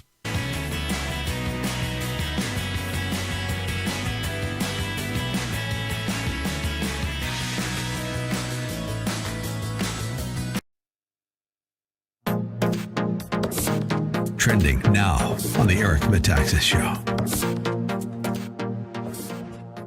It's not just about saying I have a right in this country to not have the government not allow me to go to church, but also that the government cannot compel me to participate in any sort of event, including a vaccine, by the way, that goes against my sincerely held religious beliefs. And so it should just be a matter of course that if you have a conscious objection, then you can say, I, as a Christian, as a Muslim, as a Jew, as any sort of religion, this covers all religions, by the way, all faiths, all sincerely held beliefs, you should be able to say, I decline to be coerced into participation. But what we're seeing is that a lot of employers are not only requiring a lot of information for people to say, well, you have to justify your religious exemption. We're also seeing that they want this so-called, what they're calling an interactive process. That's basically an interrogation. I have clients right now that they have filed for a religious exemption on the basis of we're pro-life, that's what the Bible teaches, and I cannot take this vaccine. And the Human Resources Department, from the legal counsel of these employers, want to sit down and basically interrogate them and say, is this really a sincerely held religious belief? And they're using this as a pretext to try to deny religious exemptions. It's absurd, and I hope that when there are more lawsuits filed, like just today, in Texas, United Airlines was forbidden from enforcing their vaccine mandate against employees who are claiming a religious exemption. So we're already seeing that the courts are protecting this, but hopefully it'll be more than just Texas. Keep up with what's trending. Subscribe today at rumble.com. Trending now on the Hugh Hewitt Show. Sabato from the Virginia Center of Politics, and he said, for all the talk about the 2022 midterms, really what we need to be focused on is a 2021 midterm. That occurs November 2nd in Virginia. Now, what occurs to me that is a great tell is President Biden is not coming to help out Terry McAuliffe. They're bringing in former President Obama to try and generate some enthusiasm without setting you up one way or the other. How do you cover critical race theory? Because it's become the central issue in Virginia. What do you say about it? Well, critical race theory has become the proxy for the school district fight in Virginia and who should control what children are taught. And you have some of the largest and most liberal school districts in the country in Virginia. You also have some of the more conservative school districts in Virginia. And what I thought was key, and obviously you've played this soundbite a lot, is the Yunkan-Mcauliffe debate, which goes to show you why real debates and real news, especially in politics, are important and actually sometimes elicit the most interesting things, where Terry McAuliffe essentially said that parents should not have a say in what their children are taught, whether it relates to critical race theory, whether it relates to gender studies, whether it relates to transsexual issues, whatever it is. Terry McAuliffe thinks the school boards and the teachers unions know better. That's a perfectly legitimate political argument. What was interesting was he actually said the quiet part out loud. He said the thing that Democrats rarely, if ever, admit, which is they don't want parents' input if it disagrees with their worldview, and the parents shouldn't really have a say. Once he said that, and I think you would acknowledge, that's really when the race changed. Keep up with what's trending. Subscribe on YouTube and at rumble.com.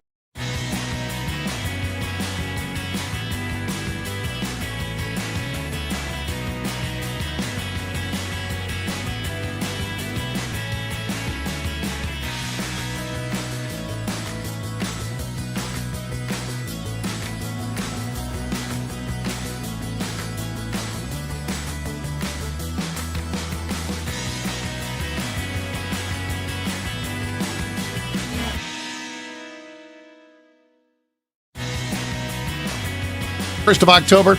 Okay, I was in mid-sentence, and the clock is a cruel taskmaster. So here was my point about Pompeo, and I talked about that with David Drucker on the local show this morning, because he's written this book, In Trump's Shadow, examining all kinds of people who may throw their hats, plural, in the ring collectively to run for the Republican nomination in 2024. And DeSantis is just all the rage, and for every good reason. Love me some Ron DeSantis. I've been a longtime fan of Tom Cotton.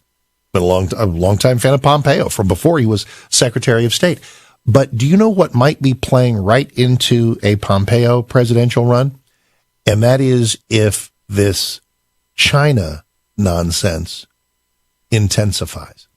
Part of foreign policy is going to be a part of any, not necessarily the resume, because DeSantis has no foreign policy resume at all. But guess what? Neither did Trump. And it's not about whether you've spent years and years steeped in the history and methodology of foreign policy. It's whether your heart is right, whether your head is right, whether your spine is strong enough to present a strong America to the world. Pompeo's awesome. And the skill set that he brings, and none of these guys are one-trick ponies. They've all got a lot going on. But if China is front of mind as we get to the point where it's time to start personally, each of us vetting our presidential candidates, then I think that'll accrue to his benefit, because he spends a lot of time talking about it now and probably will moving forward. We're talking about a bunch of things at 1-8-PRAGER-776, 1-8-PRAGER-776. We are in San Antonio. And Mark, that is you. Hang on a second. Let me hit the right button. Hello, sir. Mark Davis in for Dennis. How you doing? I'm doing good. How are you? Good, thank you. Hey, I was just curious of why we keep calling this a vaccine. And you just said a minute ago that they wanted to inoculate the children. And it's really not an inoculation. I don't care about this one bit. Nope, not going to do it. Not going to do it. Just not going to do it. We're in Los Angeles. Brent, Mark Davis. Hi, how are you? In for Dennis. How are you? Hello. God bless you, Mark. God bless you back. Thanks. I wanted to say that President Biden's orders to Attorney General Garland, the FBI, Democrat school boards, teacher associations, and unions to extort and terrorize responsible religious parents who are rejecting their children being taught Democrat CRT racism or being sexually abused psychologically and emotionally in Democrat trans terror bathrooms, or to have their children's health, safety, and welfare be devastated by the Biden-Fauci poison jabs that can kill, cripple, and sterilize, they must start boycotting these hateful Biden schools who outlaw humanity, morality. Do you think there's something too? I tell you what, it seems this every couple of days I hear people put up some call that says, get your kids out of government schools, private schools, home schools, something like that. And the public school power structure is scared to death of that. So there may be people who are taking folks up on that even as we speak. Tom, Mark Davis, how are you? In for Dennis, how are you doing? Hey, thank you very much, Mark. Your prayer at the beginning of the show is always inspirational. Thank you. And greatly appreciated. Thanks. Well, Mark, in the last year and a half, I have seen the proliferation of the worst pandemic ever. And I don't mean COVID, bad as it is. I mean the pandemic of pure evil that is being perpetrated mainly by the Democrat Party. When you look at the evil in Afghanistan, innocent women and children being sent to their death by President Biden and the Democrats, raw evil. When you look at the horror on the Mexican border, little children being molested, raped, and worse. When you look at the abortion issue, the killing of God's innocent children, just to name a few. The Democrats, Mark, this is not a joke, take the C out and put in an N. They are the demon rats, and it's good God versus evil Satan, the transcendent battle since the beginning of history. Well, I wonder often, and I got to scoot. I appreciate you. I wonder, because there are issues I can agree or disagree with you, but I mean, in terms of when people come at me with some policy that I disagree with, but to be lackadaisical about life in the womb, to suggest it's just a clump of cells, to willfully open our borders and say it doesn't matter what that does to the country, to misguide the direction of our kids. Just what guides people to do that? Mark Davis in for Dennis. Be right back.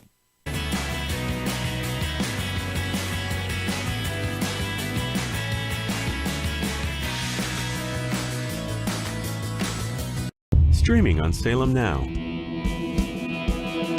The public would be outraged if they knew the truth.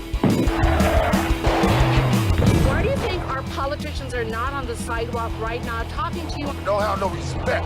The old wall randomly turns into a guardrail, followed by miles of open border.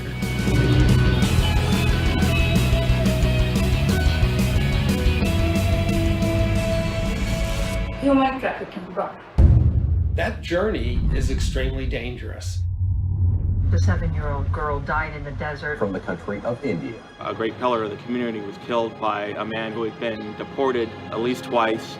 This little urn contains the ashes of my son. His dreams cut short forever. We're so worried about other countries' problems, and we don't even focus on our own. Look for Salem Now in the App Store or go to salemnow.com. Streaming on Salem Now.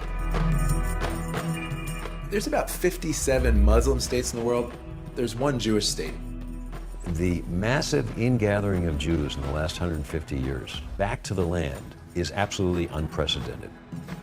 They say that there's no greater sign of redemption coming than the Jewish people returning to the hills of Judea. As a Christian, I've always supported Israel's claim to the Holy Land. To me, the Palestinians were just getting in the way of God's plan. 300,000 Palestinians are unemployed.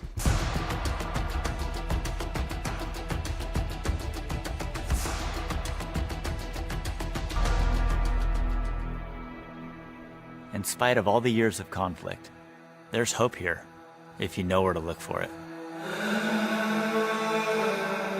Stream on your phone, tablet, or TV. Look for Salem Now in the App Store or go to salemnow.com. Man, I miss my father, and I want him to be here with me, but he's not. We all had something in common. A lot of us were miserable. We had no fathers in our lives. This is how I began the life of crime. I desired to have a father who would tell me that what I did was wrong. Look for Salem Now in the App Store or go to salemnow.com. I grew up poor, which is even worse than being poor. We would have sandwiches with no meat. My American dream entailed working hard and making $20,000 a year. But I surpassed that goal and became a corporate CEO. We'll all be able to say, free at last, free at last. Look for Salem Now in the App Store or go to salemnow.com. Judge Thomas, you solemnly swear to tell the truth, the whole truth, and nothing but the truth, so help you God. I do. I was under constant attack. You're not really black because you're not doing what we expect black people to do. This is the wrong black guy. He has to be destroyed. So you'd still like to serve on the Supreme Court? I'd rather die than withdraw from the process. Look for Salem Now in the App Store or go to salemnow.com. The Democratic Party somehow has convinced black people that they're the good guys. Never mind the skanky history of the Democratic Party. That was a party of slavery. They're racist, racist, racist. Everything's racist. Look for Salem Now in the App Store or go to salemnow.com.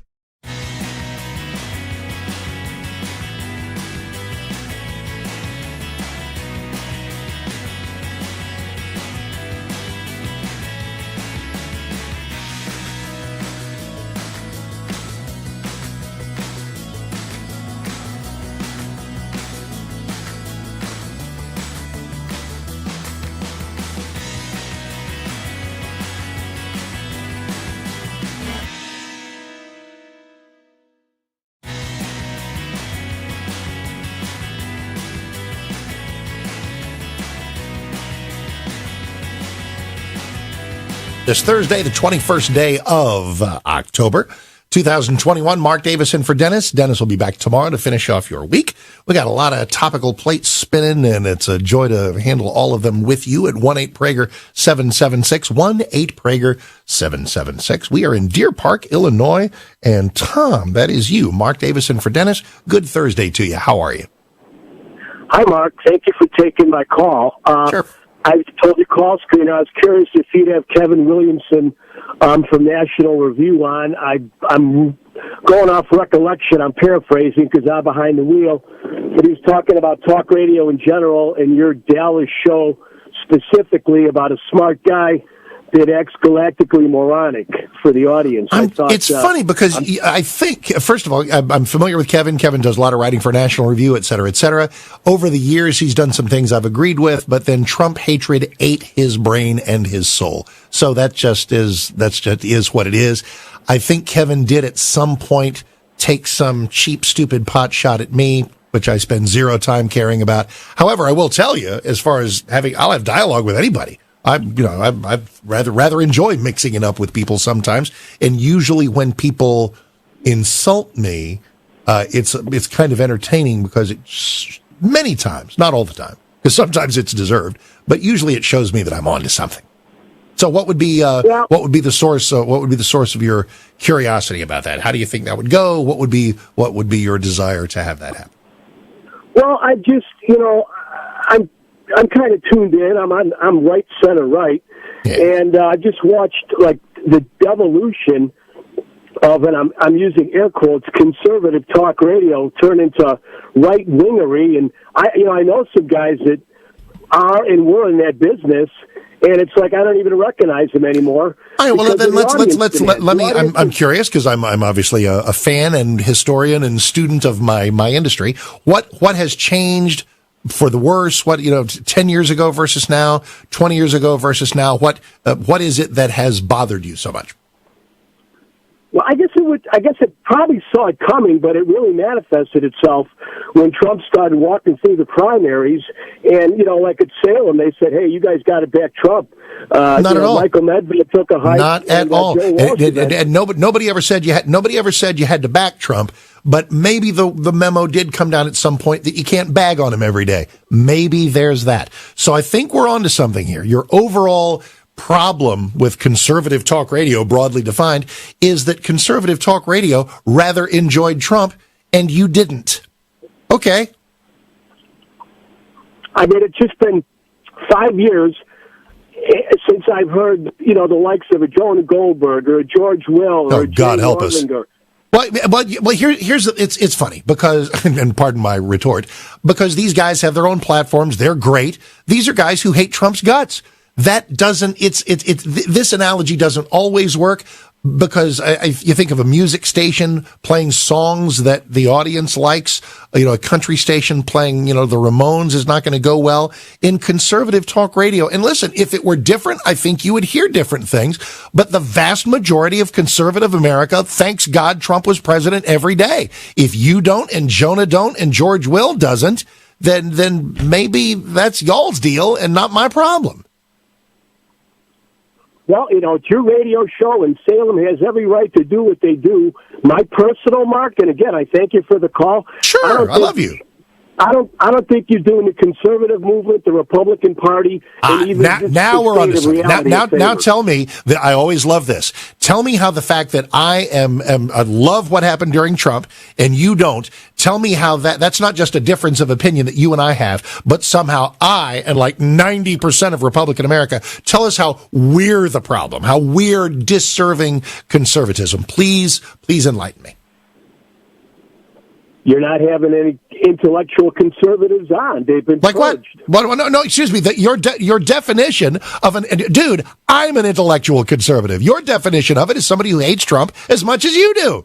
These people are everywhere. There's no shortage of never Trump vitriol in the public square. These people are everywhere. I don't know what the complaint is, but I'll tell you this. But let's really get down to it. What do you? Okay, you said you're sort of center right.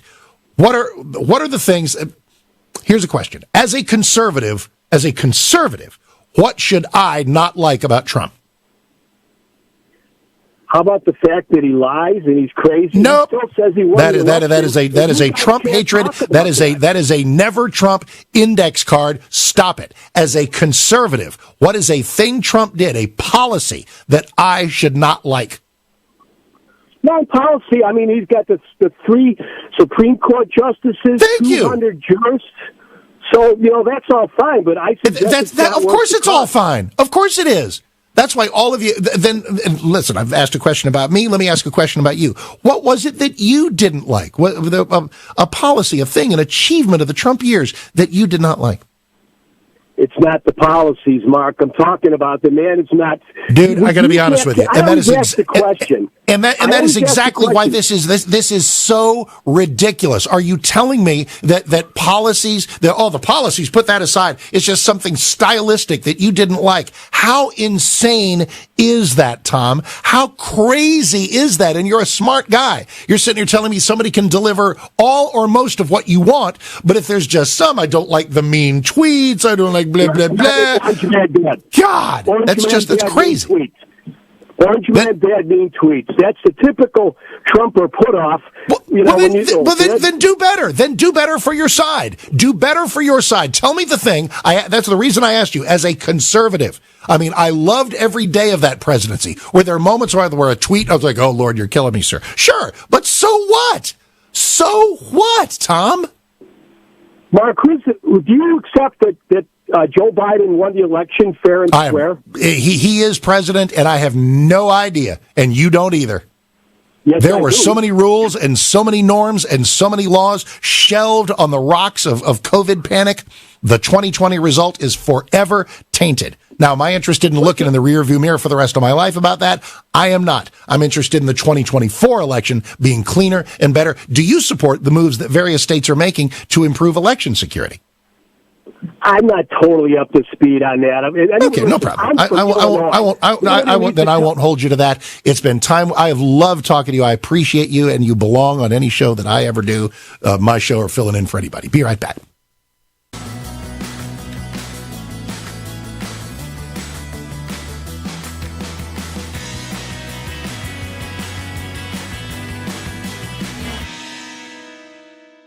Streaming on Salem Now. Fiance? No, I can't be your fiance. You're gonna go. You're gonna be my fiance, and you're gonna be the most amazing, fascinating, most successful man ever. We're only gonna be there for a few hours, eat dinner, and I promise we'll have the best breakup of all time. My baby, my princess. Oh, booyah! Beat a little bit. Stream on your phone, tablet, or TV. Look for Salem Now in the App Store or go to salemnow.com. There's no doubt about it. America is in the middle of a culture war. The battle between left and right is real. One side believes in American greatness. The other wants to tear it down. The Salem Radio Network and the Salem Podcast Network is looking for a few warriors who are already fighting this war. This is your chance to nominate a person worthy of the honor of being Salem's Culture Warrior of 2021. Go to this show's website and click on the banner. Help us select Salem's Culture Warrior of the Year.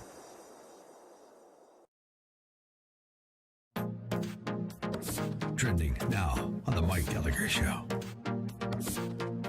Bank transactions. The Democrats want the IRS to snoop around and check out what you're doing if you have a bank account with more than $600 in it. They want to get involved in your PayPal transactions. You're sending money to your kids. The IRS wants to know all about that. They think they can drag more money out of us. Like the IRS. And the Democrats' scheme is we got to figure a way to pay for all this crap. All this spending the Democrats want. Okay, here's the way we can do it. Let's go audit a bunch of people and let's go check out grandma sending $601 to their grandkid via PayPal. And when a reporter pointed out to Pelosi that Americans are livid about this, and is it going to stay in your reconciliation bill? Pelosi had a very predictable answer. Yes, there are concerns that some people have, but if people are breaking the law and not paying their taxes, one way to track them is through the banking measure. I think 600, but that's a negotiation that will go on as to what the amount is. But yes. Yes. You think a multi-millionaire like Nancy Pelosi cares about a hardworking person being tracked by the IRS? If you have a transaction over $600, yes, some people are calling the bank. You better call your bank. You got a relationship with a local banker? You better call him or her, and you better demand there be a pushback. Keep up with what's trending. Subscribe on YouTube and at rumble.com.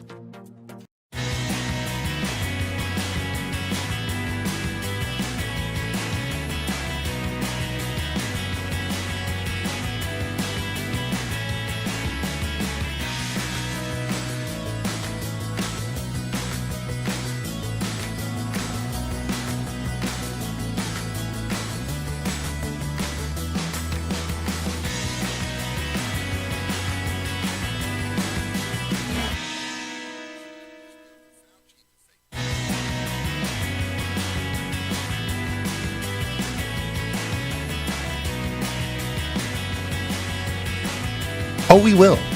People will let you know what they think around here. DennisPrager.com, and you can watch the proceedings, whether Dennis is here or me, and always go to PragerU and all things Dennis at DennisPrager.com. Mark Davis filling in today. Dennis is back tomorrow, and you can follow me on Twitter at Mark Davis. I want to thank the last gentleman who did some homework. I don't know if he Googled this or just remembered it.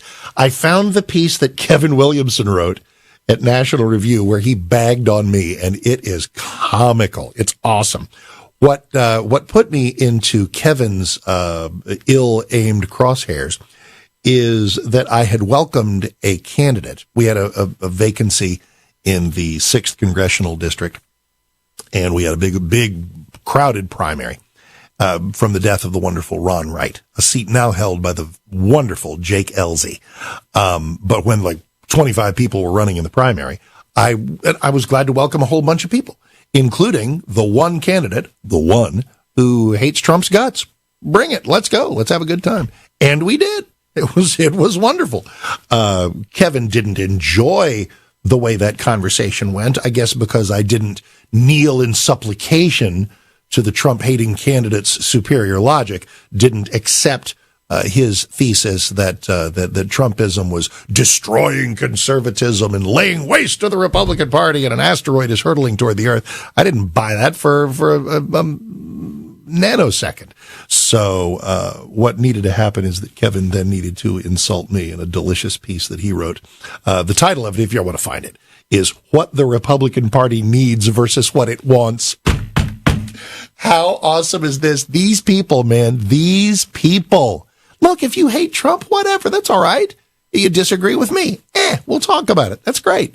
But the narcissism, the seething self-absorption of these people, that the 90-some% of Republicans who either love Trump, and a lot of them want him to run again, or somebody a whole lot like him, like a DeSantis or a Tom Cotton or Mike Pompeo, whatever, that Trumpism in terms of the spirit of fighting, the desire to just hand it to the left and not lay down and take it from them, the desire to have constitutionalist Supreme Court justices and a pro-business atmosphere, just various things from the Trump agenda. America first, presenting a strong America to the world.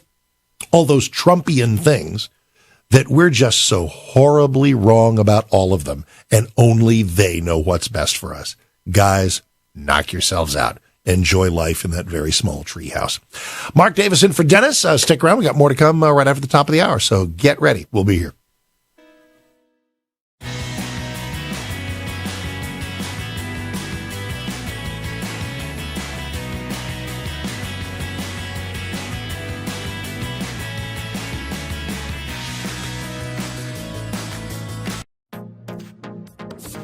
Trending now on the Larry Elder Show. The mayor is backtracking. So it's happening. People have to stand up. These people understand that they have to get reelected. And sometimes we just have to remind them who's in charge. And we, the people, are in charge. That is our system. It is a democratic republic. We all get to participate. But we elect people that we trust. We put them in office, and we trust them to keep us safe. We trust them to abide by the Constitution and to keep us free. And when they do not do that, we have to kick their butts out of office. But the important thing is, as voters, you have to always be mindful of freedom. You have to always be mindful of freedom. Quite frankly, I do believe that it's one of the advantages that I have as a black conservative. You can call me Uncle Tom sellout, whatever. There's no affirmative action plan in heaven. All I have to do is worry about Jesus. I don't have time to worry about you. But I do believe as black conservatives, I compare us to runaway slaves, because I often say our thoughts are consumed with freedom. That's what happens oftentimes with black conservatives, is we find out and we get this piece of information, we get this piece of history, and we're like, what? The federal government or the Democrat Party did what to enslave us? What did they do? And then you just start looking for that. I also believe it's an advantage that people of faith have, whether you're Christian, whether you're Jewish. Keep up with what's trending. Subscribe on YouTube and at rumble.com.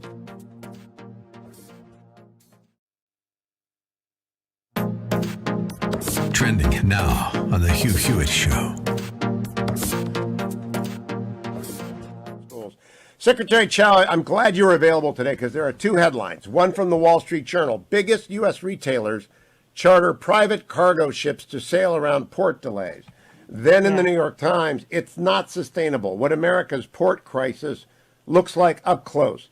There aren't enough workers. There aren't enough ships. You've been the Secretary of Labor and the Secretary of Transportation. What do we do? This is a very dire situation. You know, when COVID initially hit our shores early in 2020, I was in Secretary of Transportation, and we quickly focused on keeping the transportation supply chains open so that essential medical supplies, groceries, and other essentials were available. And that effort actually required some pretty strong measures. Number one, we decided to ease some restrictions on truckers so that they can keep goods moving.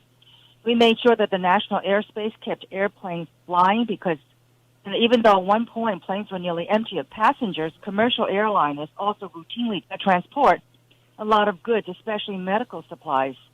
You know, remember those early days of the initial lockdowns? We had hoarding of toilet paper, sandy wipes, shortage of masks. Stores were putting limits on how much customers can buy of one item. And more than 70% of domestic freight moves via trucks. But today's supply chain problems extend all the way, where worker shortages and COVID lockdowns have slowed the loading of cargo ships from where they started to U.S. ports, where, as you just mentioned, the other day there were over 60 freighters with tens of thousands of storage containers offshore waiting for an opportunity to unload. Keep up with what's trending. Subscribe on YouTube and at rumble.com.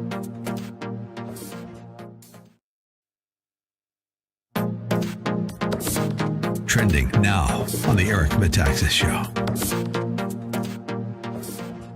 It's not just about saying I have a right in this country to not have the government not allow me to go to church, but also that the government cannot compel me to participate in any sort of event, including a vaccine, by the way, that goes against my sincerely held religious beliefs. And so it should just be a matter of course that if you have a conscious objection, then you can say, I, as a Christian, as a Muslim, as a Jew, as any sort of religion, I mean, this covers all religions, by the way, all faiths, all sincerely held beliefs, you should be able to say, I decline to be coerced into participation. But what we're seeing is that a lot of employers are not only requiring a lot of information for people to say, you know, well, you have to justify your religious exemption. We're also seeing that they want this so-called, what they're calling an interactive process. That's basically an interrogation. I have clients right now that they have filed for a religious exemption on the basis of we're pro-life, that's what the Bible teaches, and I cannot take this vaccine. And the Human Resources Department, from the legal counsel of these employers, want to sit down and basically interrogate them and say, is this really a sincerely held religious belief? And they're using this as a pretext to try to deny religious exemptions. It's absurd, and I hope that when there are more lawsuits filed, like just today, in Texas, United Airlines was forbidden from enforcing their vaccine mandate against employees who are claiming a religious exemption. So we're already seeing that the courts are protecting this, but hopefully it'll be more than just Texas. Keep up with what's trending. Subscribe today at rumble.com. Streaming on Salem Now. Fiance? No, I can't be your fiance. You're gonna go. You're gonna be my fiance, and you're gonna be the most amazing, fascinating, most successful man ever. We're only gonna be there for a few hours, eat dinner, and I promise we'll have the best breakup of all time. My baby, my princess. Oh, yeah. Beat a little bit. Stream on your phone, tablet, or TV. Look for Salem Now in the App Store or go to salemnow.com. There's no doubt about it. America is in the middle of a culture war. The battle between left and right is real. One side believes in American greatness. The other wants to tear it down. The Salem Radio Network and the Salem Podcast Network is looking for a few warriors who are already fighting this war. This is your chance to nominate a person worthy of the honor of being Salem's Culture Warrior of 2021. Go to this show's website and click on the banner. Help us select Salem's Culture Warrior of the Year.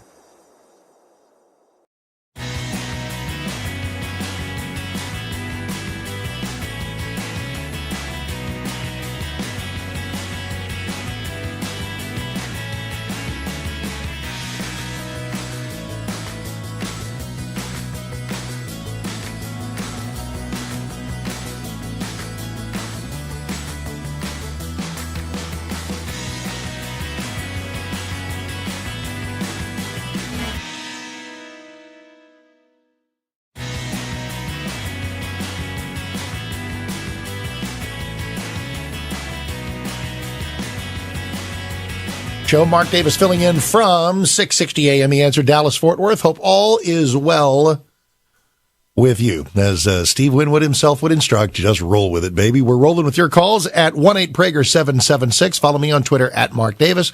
All things Dennis related at DennisPrager.com and PragerU, where they teach what isn't taught. And we're learning a lot of things about each other today and all kinds of things going on topically. About to hop back to your calls. I'm just going to share a little bit of what the news is going to be as you finally get home from whatever you're doing and start to settle in for an evening of news consumption. You will hear about Attorney General Merrick Garland stonewalling over a potential conflict of interest involving his son-in-law and some curricula that are involved in the foisting of critical race theory. Ideology is one thing. But an ethics issue is another.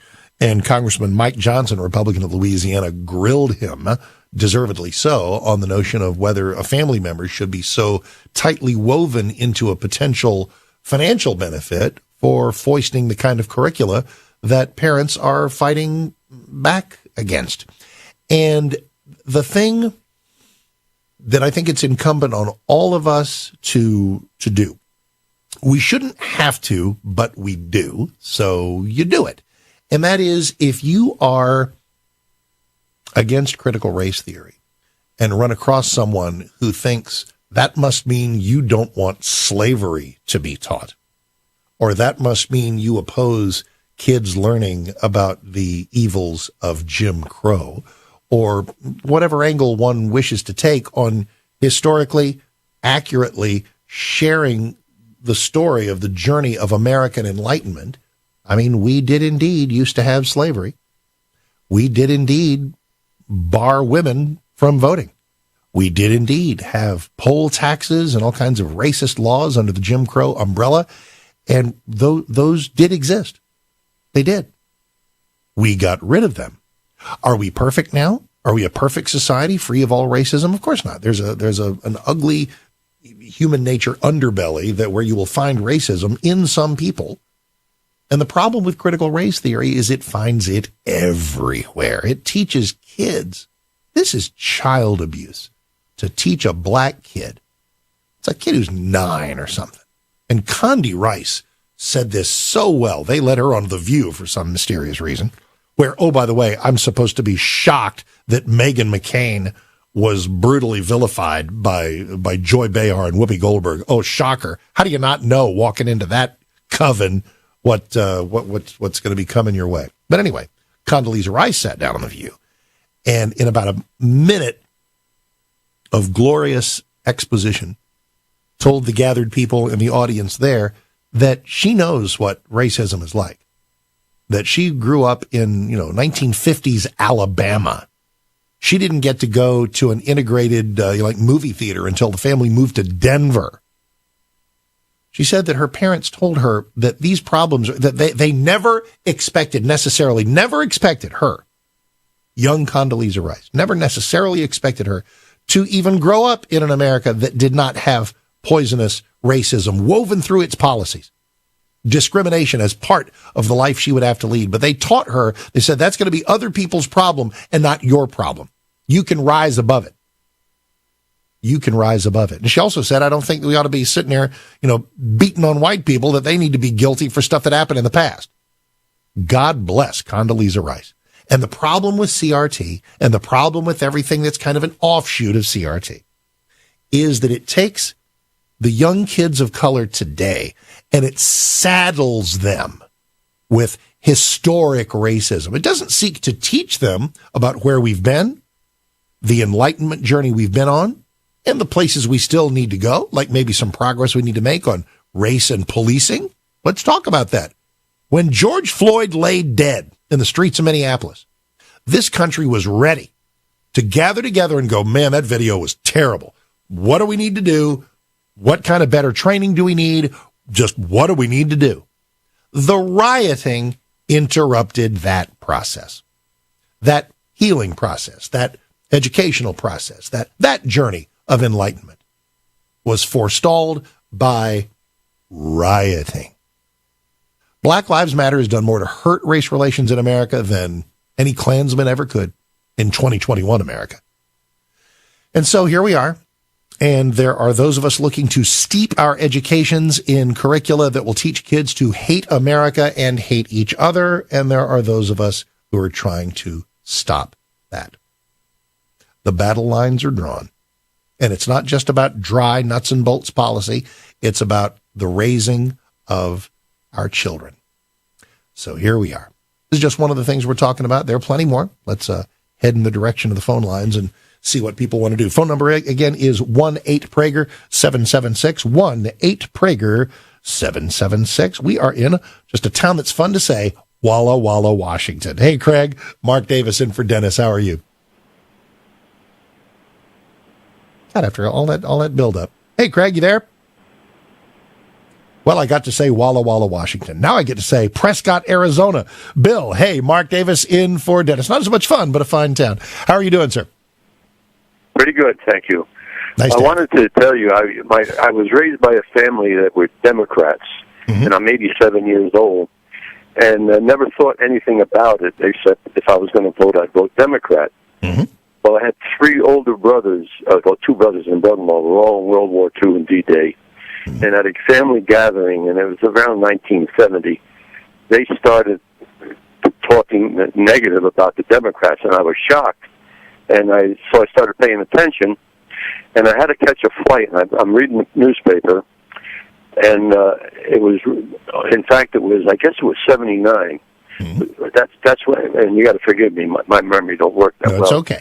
But I think Carter was president, and the newspaper was touting Carter, and he had just left our people over there in prison in Iran in the embassy for over 400 days. And I'm thinking to myself, he's a Democrat, and they're touting this guy, what a great job. And at that time, I said, well, there's no way in hell I'm going to be voting Democrat again. So I became an independent, and what I was really not a Republican either. Well, what I want to get at is Trump. When Trump ran for president, he was the last guy in the world that I thought I'd want as president. And the only reason I voted for him was because I'd have to vote for Hillary if I didn't. No, you didn't want Hillary, exactly. Right. Exactly.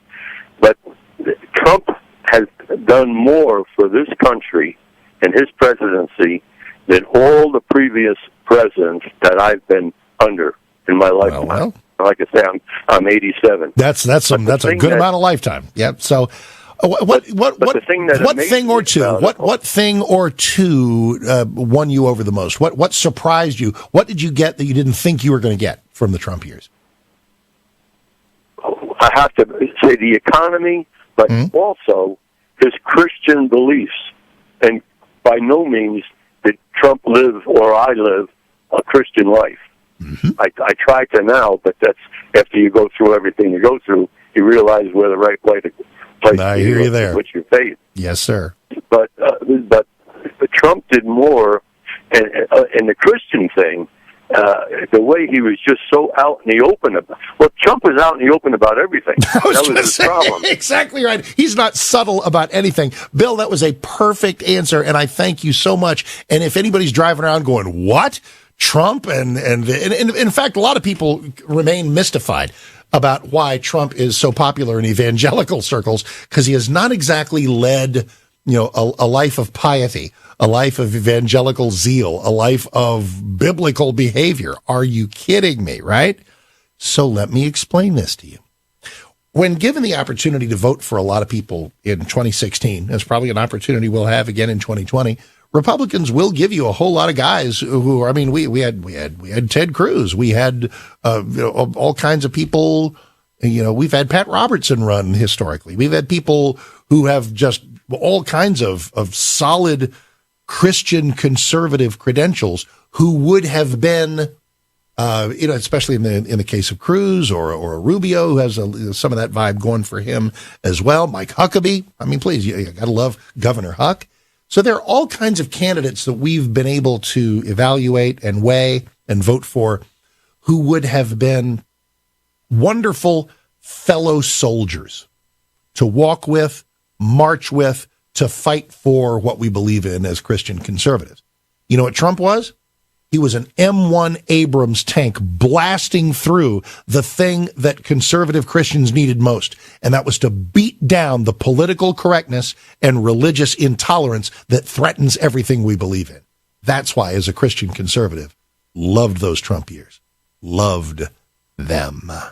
Mark Davis in for Dennis. Stick around. 1-8-Prager-776. More of you are next.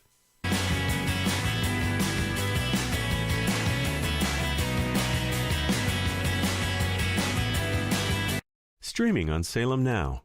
Tesla was a genius. His most amazing discoveries thought to be written in a lost journal. Now, in the right hands, it could revolutionize the 21st century. You can stop an earthquake. Doesn't that mean you could start one too? That's why that notebook should never fall into the wrong hands. Shall we stop this thing? Save the universe!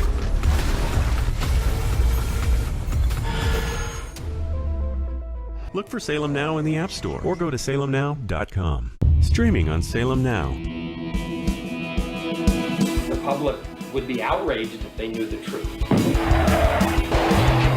Why do you think our politicians are not on the sidewalk right now talking to you? Don't have no respect. The old wall randomly turns into a guardrail, followed by miles of open border.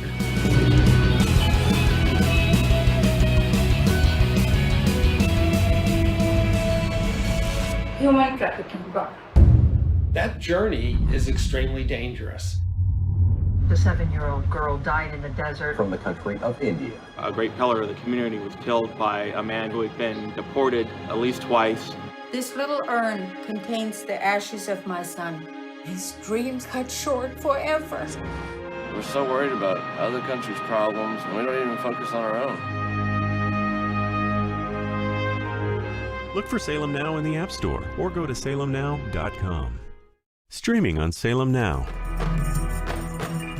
There's about 57 Muslim states in the world. There's one Jewish state. The massive ingathering of Jews in the last 150 years back to the land is absolutely unprecedented. They say that there's no greater sign of redemption coming than the Jewish people returning to the hills of Judea.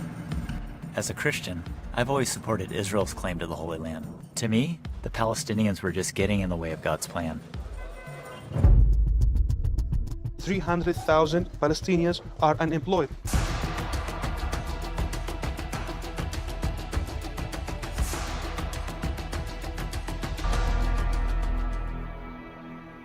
In spite of all the years of conflict, there's hope here, if you know where to look for it.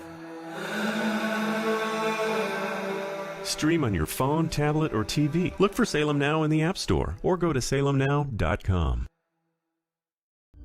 Man, I miss my father, and I want him to be here with me, but he's not.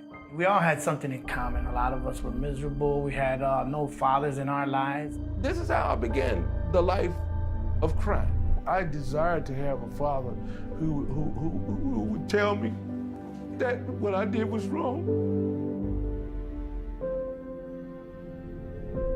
Look for Salem Now in the App Store or go to salemnow.com.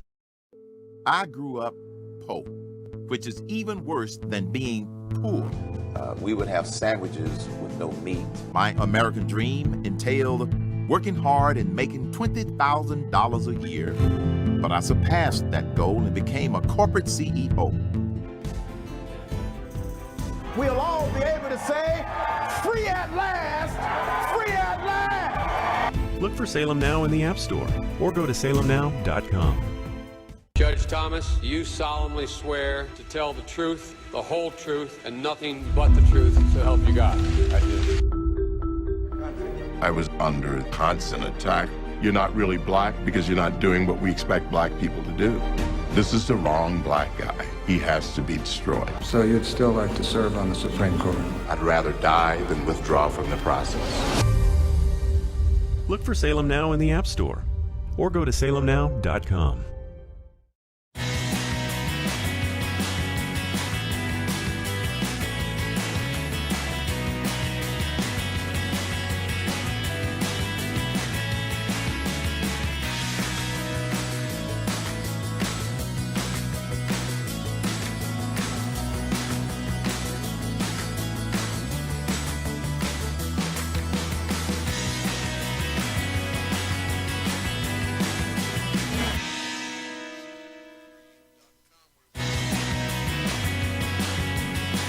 Love Andy. That's going to be a good one. Of course, they're all good at PragerU. Find me a video that's not great on there. Come on, that's what they do. They teach what isn't taught. All righty, Mark Davis in for Dennis. Dennis returns tomorrow to wrap up your week. 1-8-Prager-776.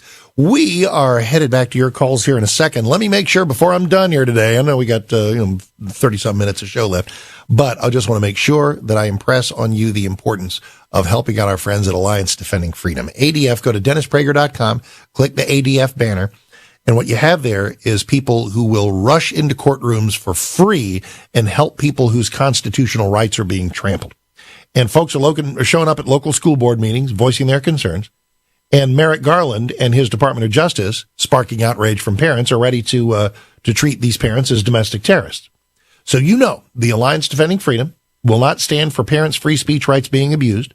And here's ADF Senior Counsel John Birch saying that he hadn't seen anything like this ever. Nothing like this attack on parents has ever happened before in America. Worse than anything that we've seen in a long time. And you can be sure that if they do come forward and they persecute and prosecute parents who are simply doing their job to make sure that their kids are going to be well taken care of at school and not influenced by ideology which is going to harm them, then we're going to be there to defend those parents. They will be there to defend you. They will be there to defend parents. And that costs money. Where does that come from? Us. Go to DennisPrager.com. Click that ADF banner, Alliance Defending Freedom, or phone number. We got a phone number, too. You can call them at 855-649-2020.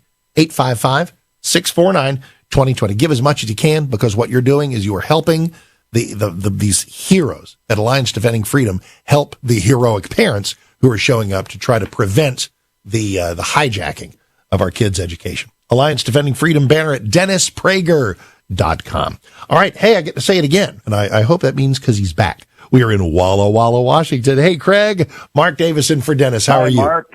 Hey. It's a pleasure. Thanks. I wish people would examine 60 years of abysmally failed Democratic policies with the same zeal that they examined Trump's underwear drawer. Me too. You had a very articulate young man in the first hour and talking about CRT. And I would submit to my black friends and black brothers and sisters that the main problem in those communities is poverty and bad education. And for 60 years, the Democrats have been in charge of that. They run City Hall, they run the schools, they run the police department, they run just about everything. The common denominator is not racism, it's failed policies. And Trump was well on his way to reversing those policies. He addressed education with historically the largest increase in funding to black colleges that's ever been done by anybody, including Obama. And that scared the hell out of Democrats and rhinos. Sure, of all colors. Craig, thank you. You're exactly right. Black people are benefited by stronger borders. Black people are benefited by a strong pro-business economy. Black people are benefited by our Constitution being obeyed. Funny thing, so are white people. So are Hispanics. So are Asians. So are Eskimos.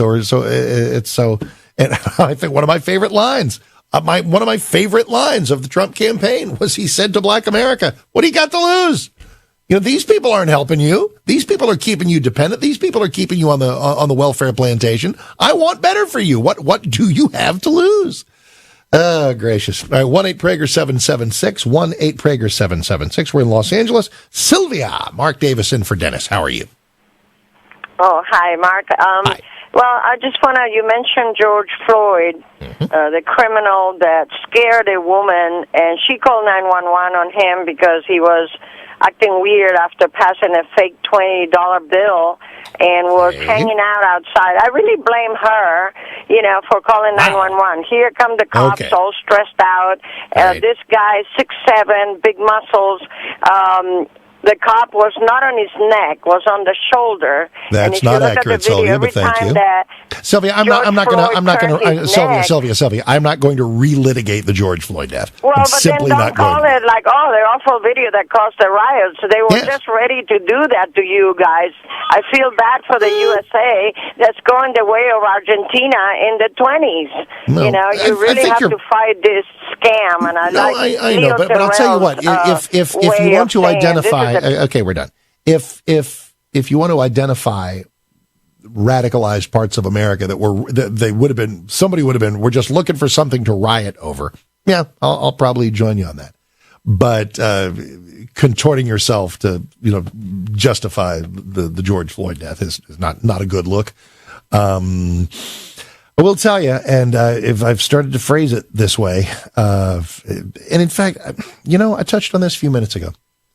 Look what we missed out on. Look what the rioting diverted us from. You know what we could have had by now? We could have had better policies, better training, and we should anyway. I'm not saying that rioting makes an excuse for, we can't make any improvements on policy because we got all these riots going on. But we could have had a dialogue. We could have had people, I think folks would have viewed the period following George Floyd's death as an opportunity where people of every race and every political stripe kind of had a similar thought. God forbid, right? And that similar thought might have been, okay, and whether Derek Chauvin gets charged with second-degree unintentional murder, third-degree murder, second-degree manslaughter, those were the things he was convicted for. I mean, you can slice and dice all that judicially and legally all you want, but something happened there that didn't need to happen. And I think there would have been a really helpful moment, as maybe some black folks would have said, wow, even white folks recognized that was not a good day of policing.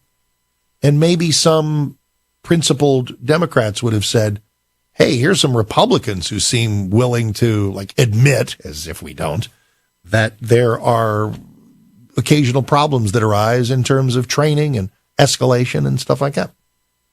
It could have been, and by the way, that can still happen.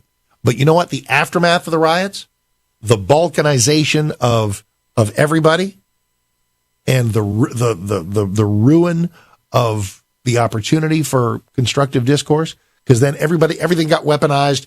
As I've said, George Floyd's ghost is now renaming sports teams, is inflicting the curriculum of various schools.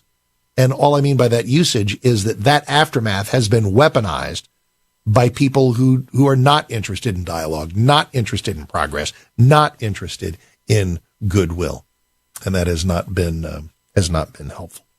All right, rather than give somebody 30 seconds, let's hit this bottom of the hour pause and come back and talk to some more of you about obviously a wide variety of things. 1-8-PRAGER-776, 1-8-PRAGER-776. Follow me on Twitter at Mark Davis. All things Dennis Prager related at DennisPrager.com. Dennis is back tomorrow. I'm Mark Davis here from 660 a.m. The Answer in Dallas, Fort Worth. And we've got a home stretch half hour to go. I know what I'm bringing to the table. Let's see what you got at 1-8-PRAGER-776. Grab a line, and we'll be right with you.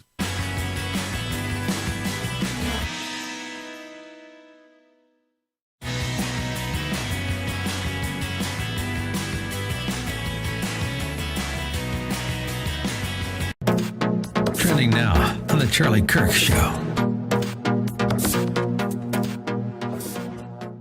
And so what they want you to believe is that there is a sword hanging by a thread above your existence.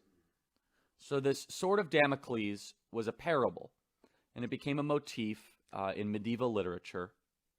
And basically, this is the quote from Cicero, who was a one-year Roman consul who was phenomenal. He was actually killed right near the time of Julius Caesar's death. And Julius Caesar had this beautiful quote where he said, "The more laws, the less justice." The founding fathers loved Cicero. But Cicero wrote about the tale of Damocles and represented the idea that those in power always labor under the specter of anxiety and death, and that, quote, "there can be no happiness for the one who is under constant apprehensions." And so every man, woman, and child who lives under a nuclear sword of Damocles, hanging by the slenderest of threads, capable of being cut at any moment by accident or miscalculation or madness. That was a speech that John F. Kennedy gave to the United Nations back in 1961, talking about nuclear weapons. But essentially, if you get the visual, there's like this sword hanging from the ceiling by a thread, and they want every parent who shows up at the school board meeting to be afraid that at any moment that sword could drop from the ceiling and drop on you and metaphorically or possibly end your life by putting you in prison. Let me read this again. That no man can be free under the labor or the anxiety of constant apprehension or penalty. They want people to have nervous glances of the blade dangling above them. Keep up with what's trending. Subscribe on YouTube and at rumble.com.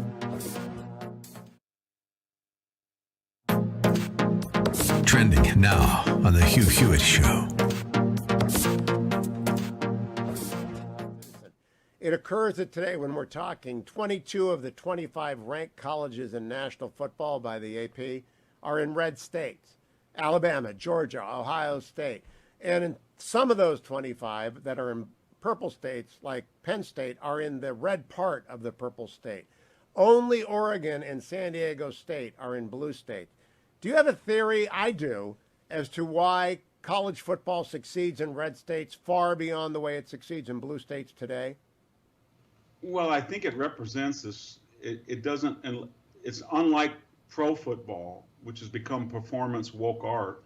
I think a lot of people in these places incorporate going out to a Saturday football game as in the same sense as 4th of July or standing for the national anthem or singing God Bless America. It's a festive public ritual for red state America, and in a way that pro sports used to be, but now the NBA or the NFL, even Major League Baseball, has forfeited that. It's become a Hollywood-centric or celebrity-centric or New York-centric sport. So I think and actually their popularity is increasing as a result that people innately like sports, but they're shifting from pro sports, I think, to what you talk about. Well, I also want to add to your assessment. When you think about this, the red states are least amenable to woke college politics. You're generally correct, because especially the Board of Regents or the overseers, they come from business, they come from all walks of life, and they just don't put up with it. Keep up with what's trending. Subscribe on YouTube and at rumble.com. Streaming on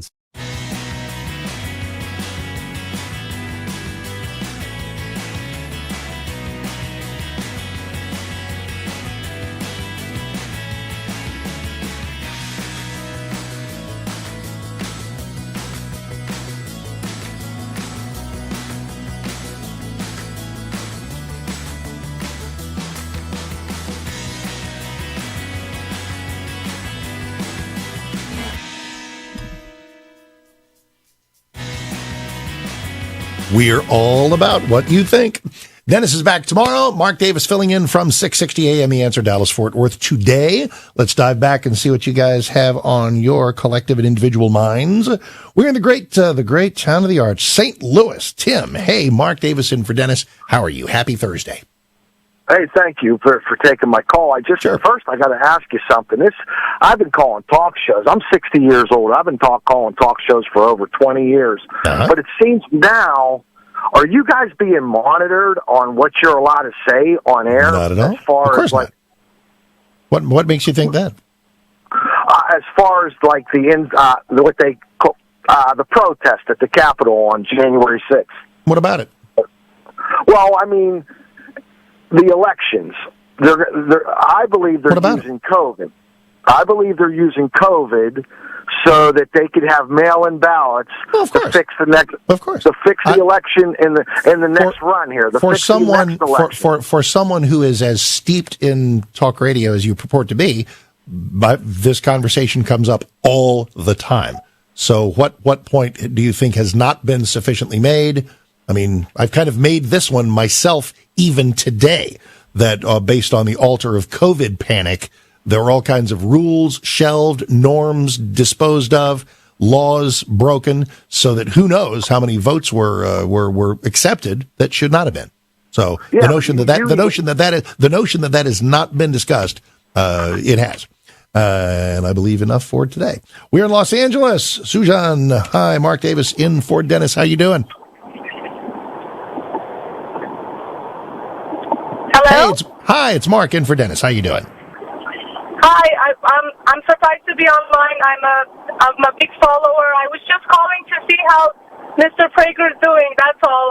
He's doing great. He's doing superbly. And listen, I should probably say this like once an hour because Dennis just went through his COVID course, and now he's gone. Is he okay? He is so okay that he's on the road. He's doing something travel related today. So he is fantastic, and he's got the monoclonal antibodies coursing through his veins, and stronger than ever, tanned, rested, and ready to return tomorrow and finish up the week. We are in Minneapolis. Dave, Mark Davis in for Dennis. How are you?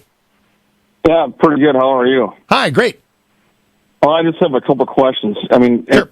I've heard two callers that call, and I've listened to the show for years, and and I love Dennis, and I've met him, and I like you as well. And thanks. People have brought up two things, like the COVID vaccine and George Floyd, and you said we're done. And you basically hung up on it's when you can hit a brick wall. If a woman wants to sit here and fuss about what some woman reacted to when George Floyd was trying to pass a fake 20, that's just, it's useless. It gets us precisely nowhere. So when we're spinning wheels that just don't need to be spun anymore, I'm going to move on. Is there anything you'd like to bring up? Well, I guess that caused, whatever her reaction was right. And when you just dismiss them like that, yeah, because we got a lot of people on the line. Because you know why? It's called. You know what? If I didn't do that, I probably don't get to you. Because we got 23 minutes of show left. If I sit there and let somebody just fuss and moan for 9 minutes about how what a terrible person George Floyd was, you and I are not talking today. I chose to move on, and I support that decision. All right, at 1-8-Prager-776, we are in Bakersfield. David, hey, Mark Davis in for Dennis. How are you? Hey, do I need to mute my radio? I'm on a Bluetooth. Yeah, it's a good idea, and brevity will serve you well too. We got about a minute. Go. Okay. Well, the reason I'm calling is I just read a book by Vodi Baca, and it's entitled Biblical Justice versus Social Justice. Ooh, what is its premise? And it talks about the difference between biblical justice and race relations versus critical social justice. Good. And it's extremely good.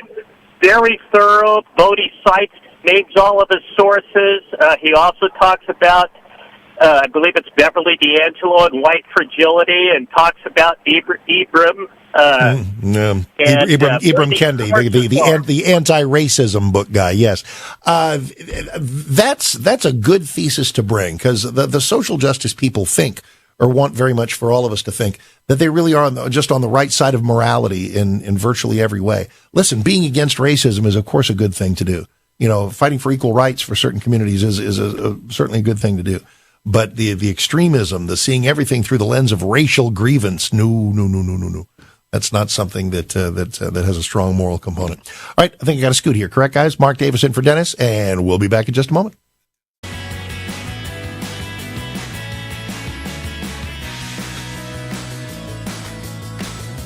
Streaming on Salem Now. The public would be outraged if they knew the truth. Why do you think our Politicians are not on the sidewalk right now talking to you. Don't have no respect. The old wall randomly turns into a guardrail, followed by miles of open border.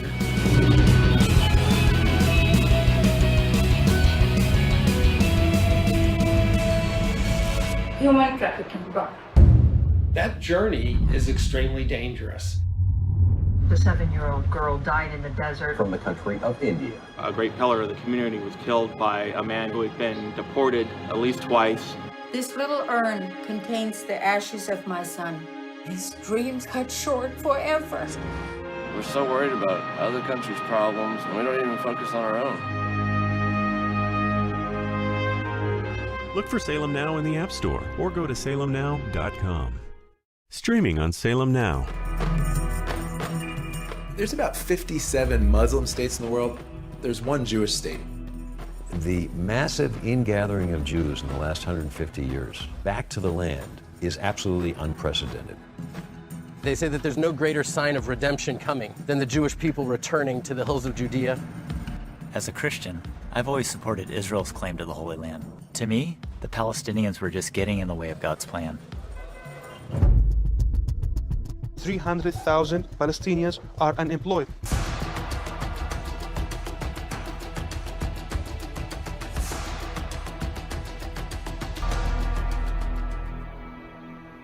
In spite of all the years of conflict, there's hope here, if you know where to look for it. Stream on your phone, tablet, or TV. Look for Salem Now in the App Store or go to salemnow.com. Man, I miss my father, and I want him to be here with me, but he's not. We all had something in common. A lot of us were miserable. We had no fathers in our lives. This is how I began the life of crime. I desired to have a father who would tell me that what I did was wrong. Look for Salem Now in the App Store or go to salemnow.com. I grew up poor, which is even worse than being poor. We would have sandwiches with no meat. My American dream entailed working hard and making $20,000 a year. But I surpassed that goal and became a corporate CEO. We'll all be able to say, free at last, free at last. Look for Salem Now in the App Store or go to salemnow.com. Judge Thomas, you solemnly swear to tell the truth, the whole truth, and nothing but the truth, so help you God. I do. I was under constant attack. You're not really black because you're not doing what we expect black people to do. This is the wrong black guy. He has to be destroyed. So you'd still like to serve on the Supreme Court? I'd rather die than withdraw from the process. Look for Salem Now in the App Store or go to salemnow.com. The Democratic Party somehow has convinced black people that they're the good guys. Never mind the skanky history of the Democratic Party. That was a party of slavery. They're racist, racist, racist. Everything's racist. Look for Salem Now in the App Store or go to salemnow.com.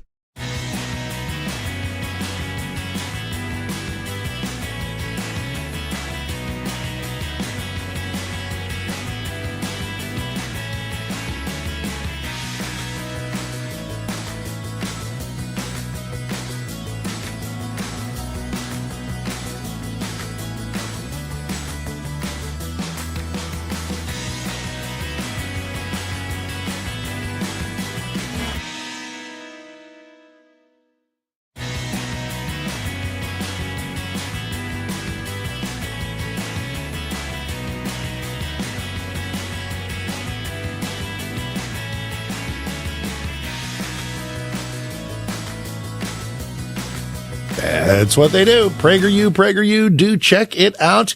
Got something else for you to check out, too. This past year and a half has been pretty tough for a lot of Americans. Lockdowns, school closings, now the rising cost of everything. It's been an especially hard time for the 30 million American small business owners and the 60 million people that they employ.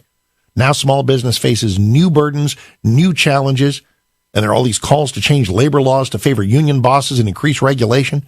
It's not just bad policy. What D.C. lawmakers are guilty of is bad faith.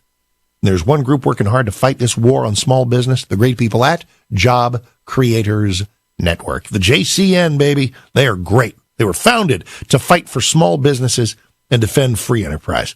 They're looking for a few good men and women to build an army of small business advocates across this great land. Those advocacy programs will train you to be a voice for positive change in your community, your state, and this entire nation. It'll be a great way to network with like-minded business owners. To find out how to join JCN's growing army of small business owners, go to jobcreatorsnetwork.com, jobcreatorsnetwork.com. Alrighty, we are in Chicago. John, Mark Davis, welcome. How are you? I'm good, sir. Thank you for taking my call. My pleasure. You had a call earlier in the show. I didn't hear the beginning of the call, but you were sort of arguing with someone who didn't seem to like Donald Trump very much. But you were pressing them to identify specific policies of President Trump's that he objected to. Do you recall that phone call? I do, because the gentleman was sort of from that sliver of supposed republicanism or conservatism that didn't like Trump. And my question specifically to him was, as a conservative, what are the parts of the Trump policy agenda that I should disagree with as a conservative? Right.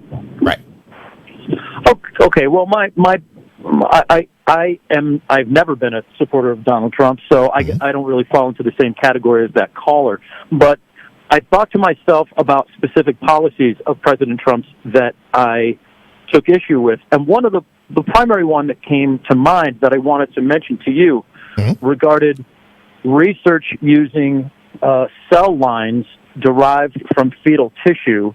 Both the AstraZeneca and the Moderna vaccine were derived using such cells, as was Regeneron.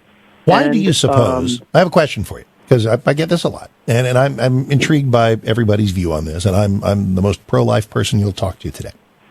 Why has the Catholic Church found a way? Why is there no church that's revolving around this? Not one. I don't know the answer to. I don't know the answer to that question. I think I do, and in a lot of cases, I think people are just desperate to find a way to bag on the vaccine. That's my theory. Well, can I ask you my question? Of course. Okay. My question is this. So both Remdesivir and Regeneron were also created using this kind of medical research. Dennis Prager and Donald Trump both received this sort of treatment derived from these fetal cells. Well, careful with derived from. Careful with because there are people walking around thinking that there's like fetal tissue in the shot.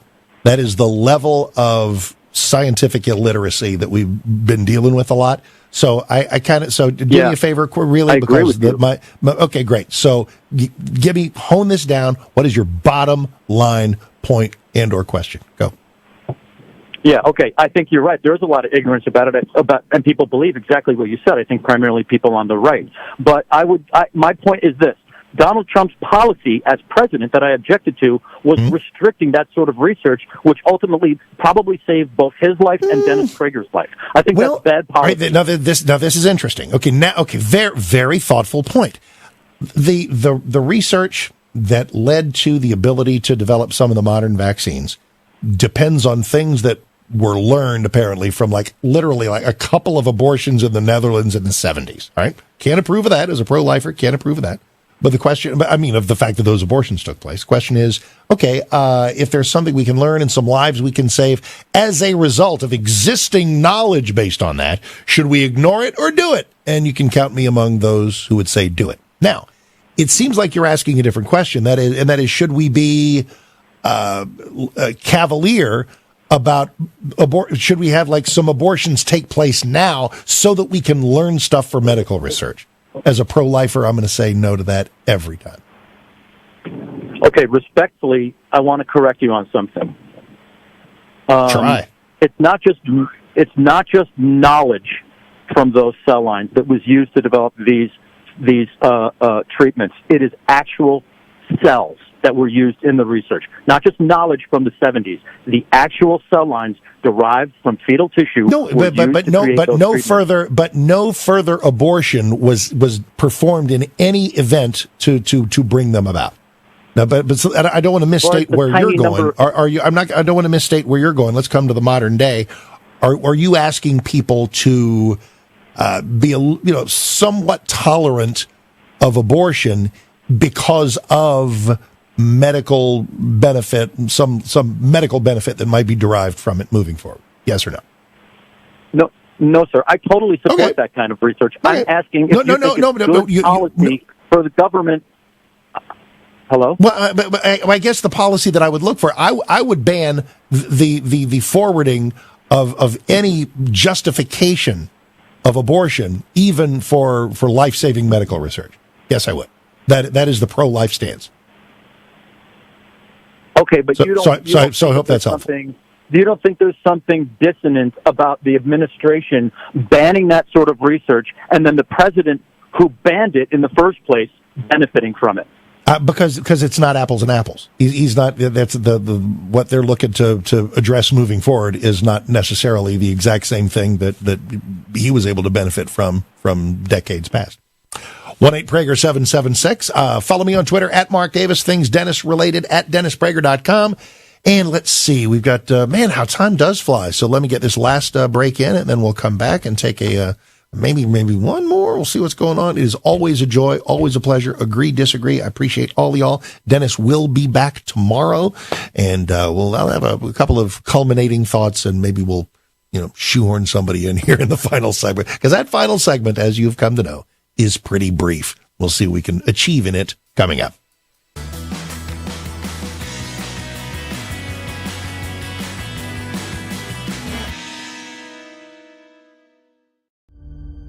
Miss my father, and I want him to be here with me, but he's not.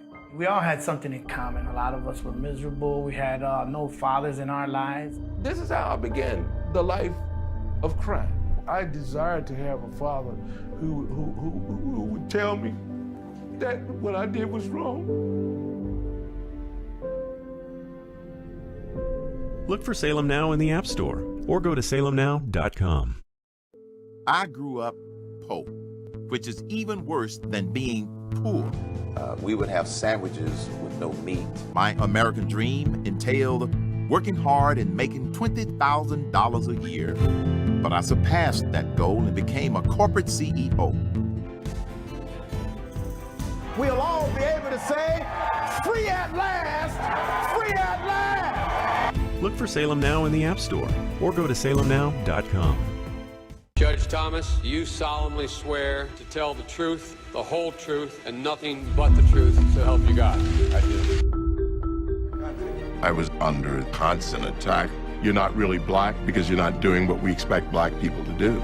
This is the wrong black guy. He has to be destroyed. So you'd still like to serve on the Supreme Court? I'd rather die than withdraw from the process. Look for Salem Now in the App Store or go to salemnow.com. The Democratic Party somehow has convinced black people that they're the good guys. Never mind the skanky history of the Democratic Party. That was a party of slavery. They're racist, racist, racist. Everything's racist. Look for Salem Now in the App Store or go to salemnow.com. This is why we're fighting for the soul of America. You should be able to share ideas without fear of being fired from your job or shouted down. Are not to be heard. This is one of the few things we have no precedent for in the United States. You have the right to remain silent. Look for Salem Now in the App Store or go to salemnow.com.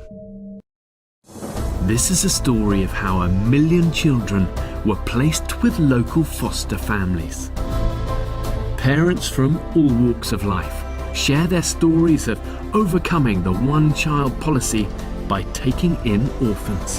At a time where there's so much negativity and cynicism, here's proof that a single leap of faith can change the world.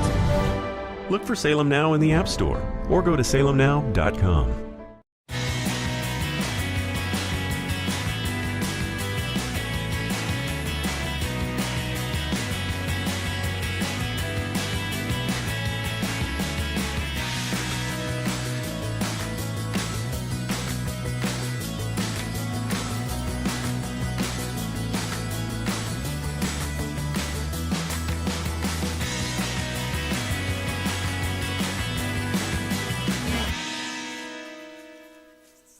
Well, this is where it has all led to this final segment. What will we do with it? I'm inclined to, we've had just a bunch of calls, which is kind of what a talk show likes to have. So let me see what we can do here in just these last couple of moments here. We are in Sarasota, Florida. Al, hey, Mark Davis in for Dennis. How are you? I'm very, very well, thank you. Thank you for taking my call. My pleasure. I want to talk about basically you people make fun of what we call the high-class problem of supply chain disruption. Yep. And just turn it around and call it part of the Biden wealth blessing. Yeah. I just got through the BWB, the Biden. It is for those that don't know. Al's referring to the derision and the out of touch usual Jen Psaki moments where people are mocked for having the expectation that things will actually be available when they order them. Yeah, well, what I'm talking about is corporate profits at an all-time high, household net worth and wealth at an all-time high, and a strong consumer. Third quarter conference calls I listened to from J.P. Morgan, Walmart, Target, and a number of companies that interact with the public say that the consumer is very strong, healthy balance sheet, good savings rate, and Al, ready and willing to consume. I got a question. I might have misunderstood. Are you buying into the Jen Psaki mockery of people who are noticing that the shelves are? Oh my gosh! Wow. Okay. So you would look at the economy right now and say this is great, and say that things are going great. All these people whining about not being able to get stuff, about the boats backed up at the ports of California. We're just complaining. We're just whining. It's first world. We're spoiled. We just need the rapid growth. Right. It's indicative of rapid growth. Well, with this kind of rapid growth, God help us from this kind of rapid growth. Oh, dude, I wish I had time. I'll tell you what I do have time for, and that is, as we began, about a minute or so, as we started talking about the parents pushing back against critical race theory and other things. A lot of people have said, is that specifically being taught? Is that actual, language being used? There are other words that you might find. There are other things you might, achievement gap, affinity group, anti-racism, color blindness, CRT, of course, culturally responsive teaching, equity, implicit bias, meritocracy, microaggression, restorative justice, white fragility, white supremacy, which they find under every rock. There are all kinds of terms that can be used, but it all comes under that umbrella of CRT, which is societal poison. Keep up the fight. Thank you, Dennis. Thank you very much to Sean and Will and to Suzette for screening the calls. Always a joy to be here. Follow me on Twitter at Mark Davis. I'll see you next time they ask. And Dennis Prager is back tomorrow. Have a great rest of your week. I'm Mark Davis. God bless. Have a wonderful day.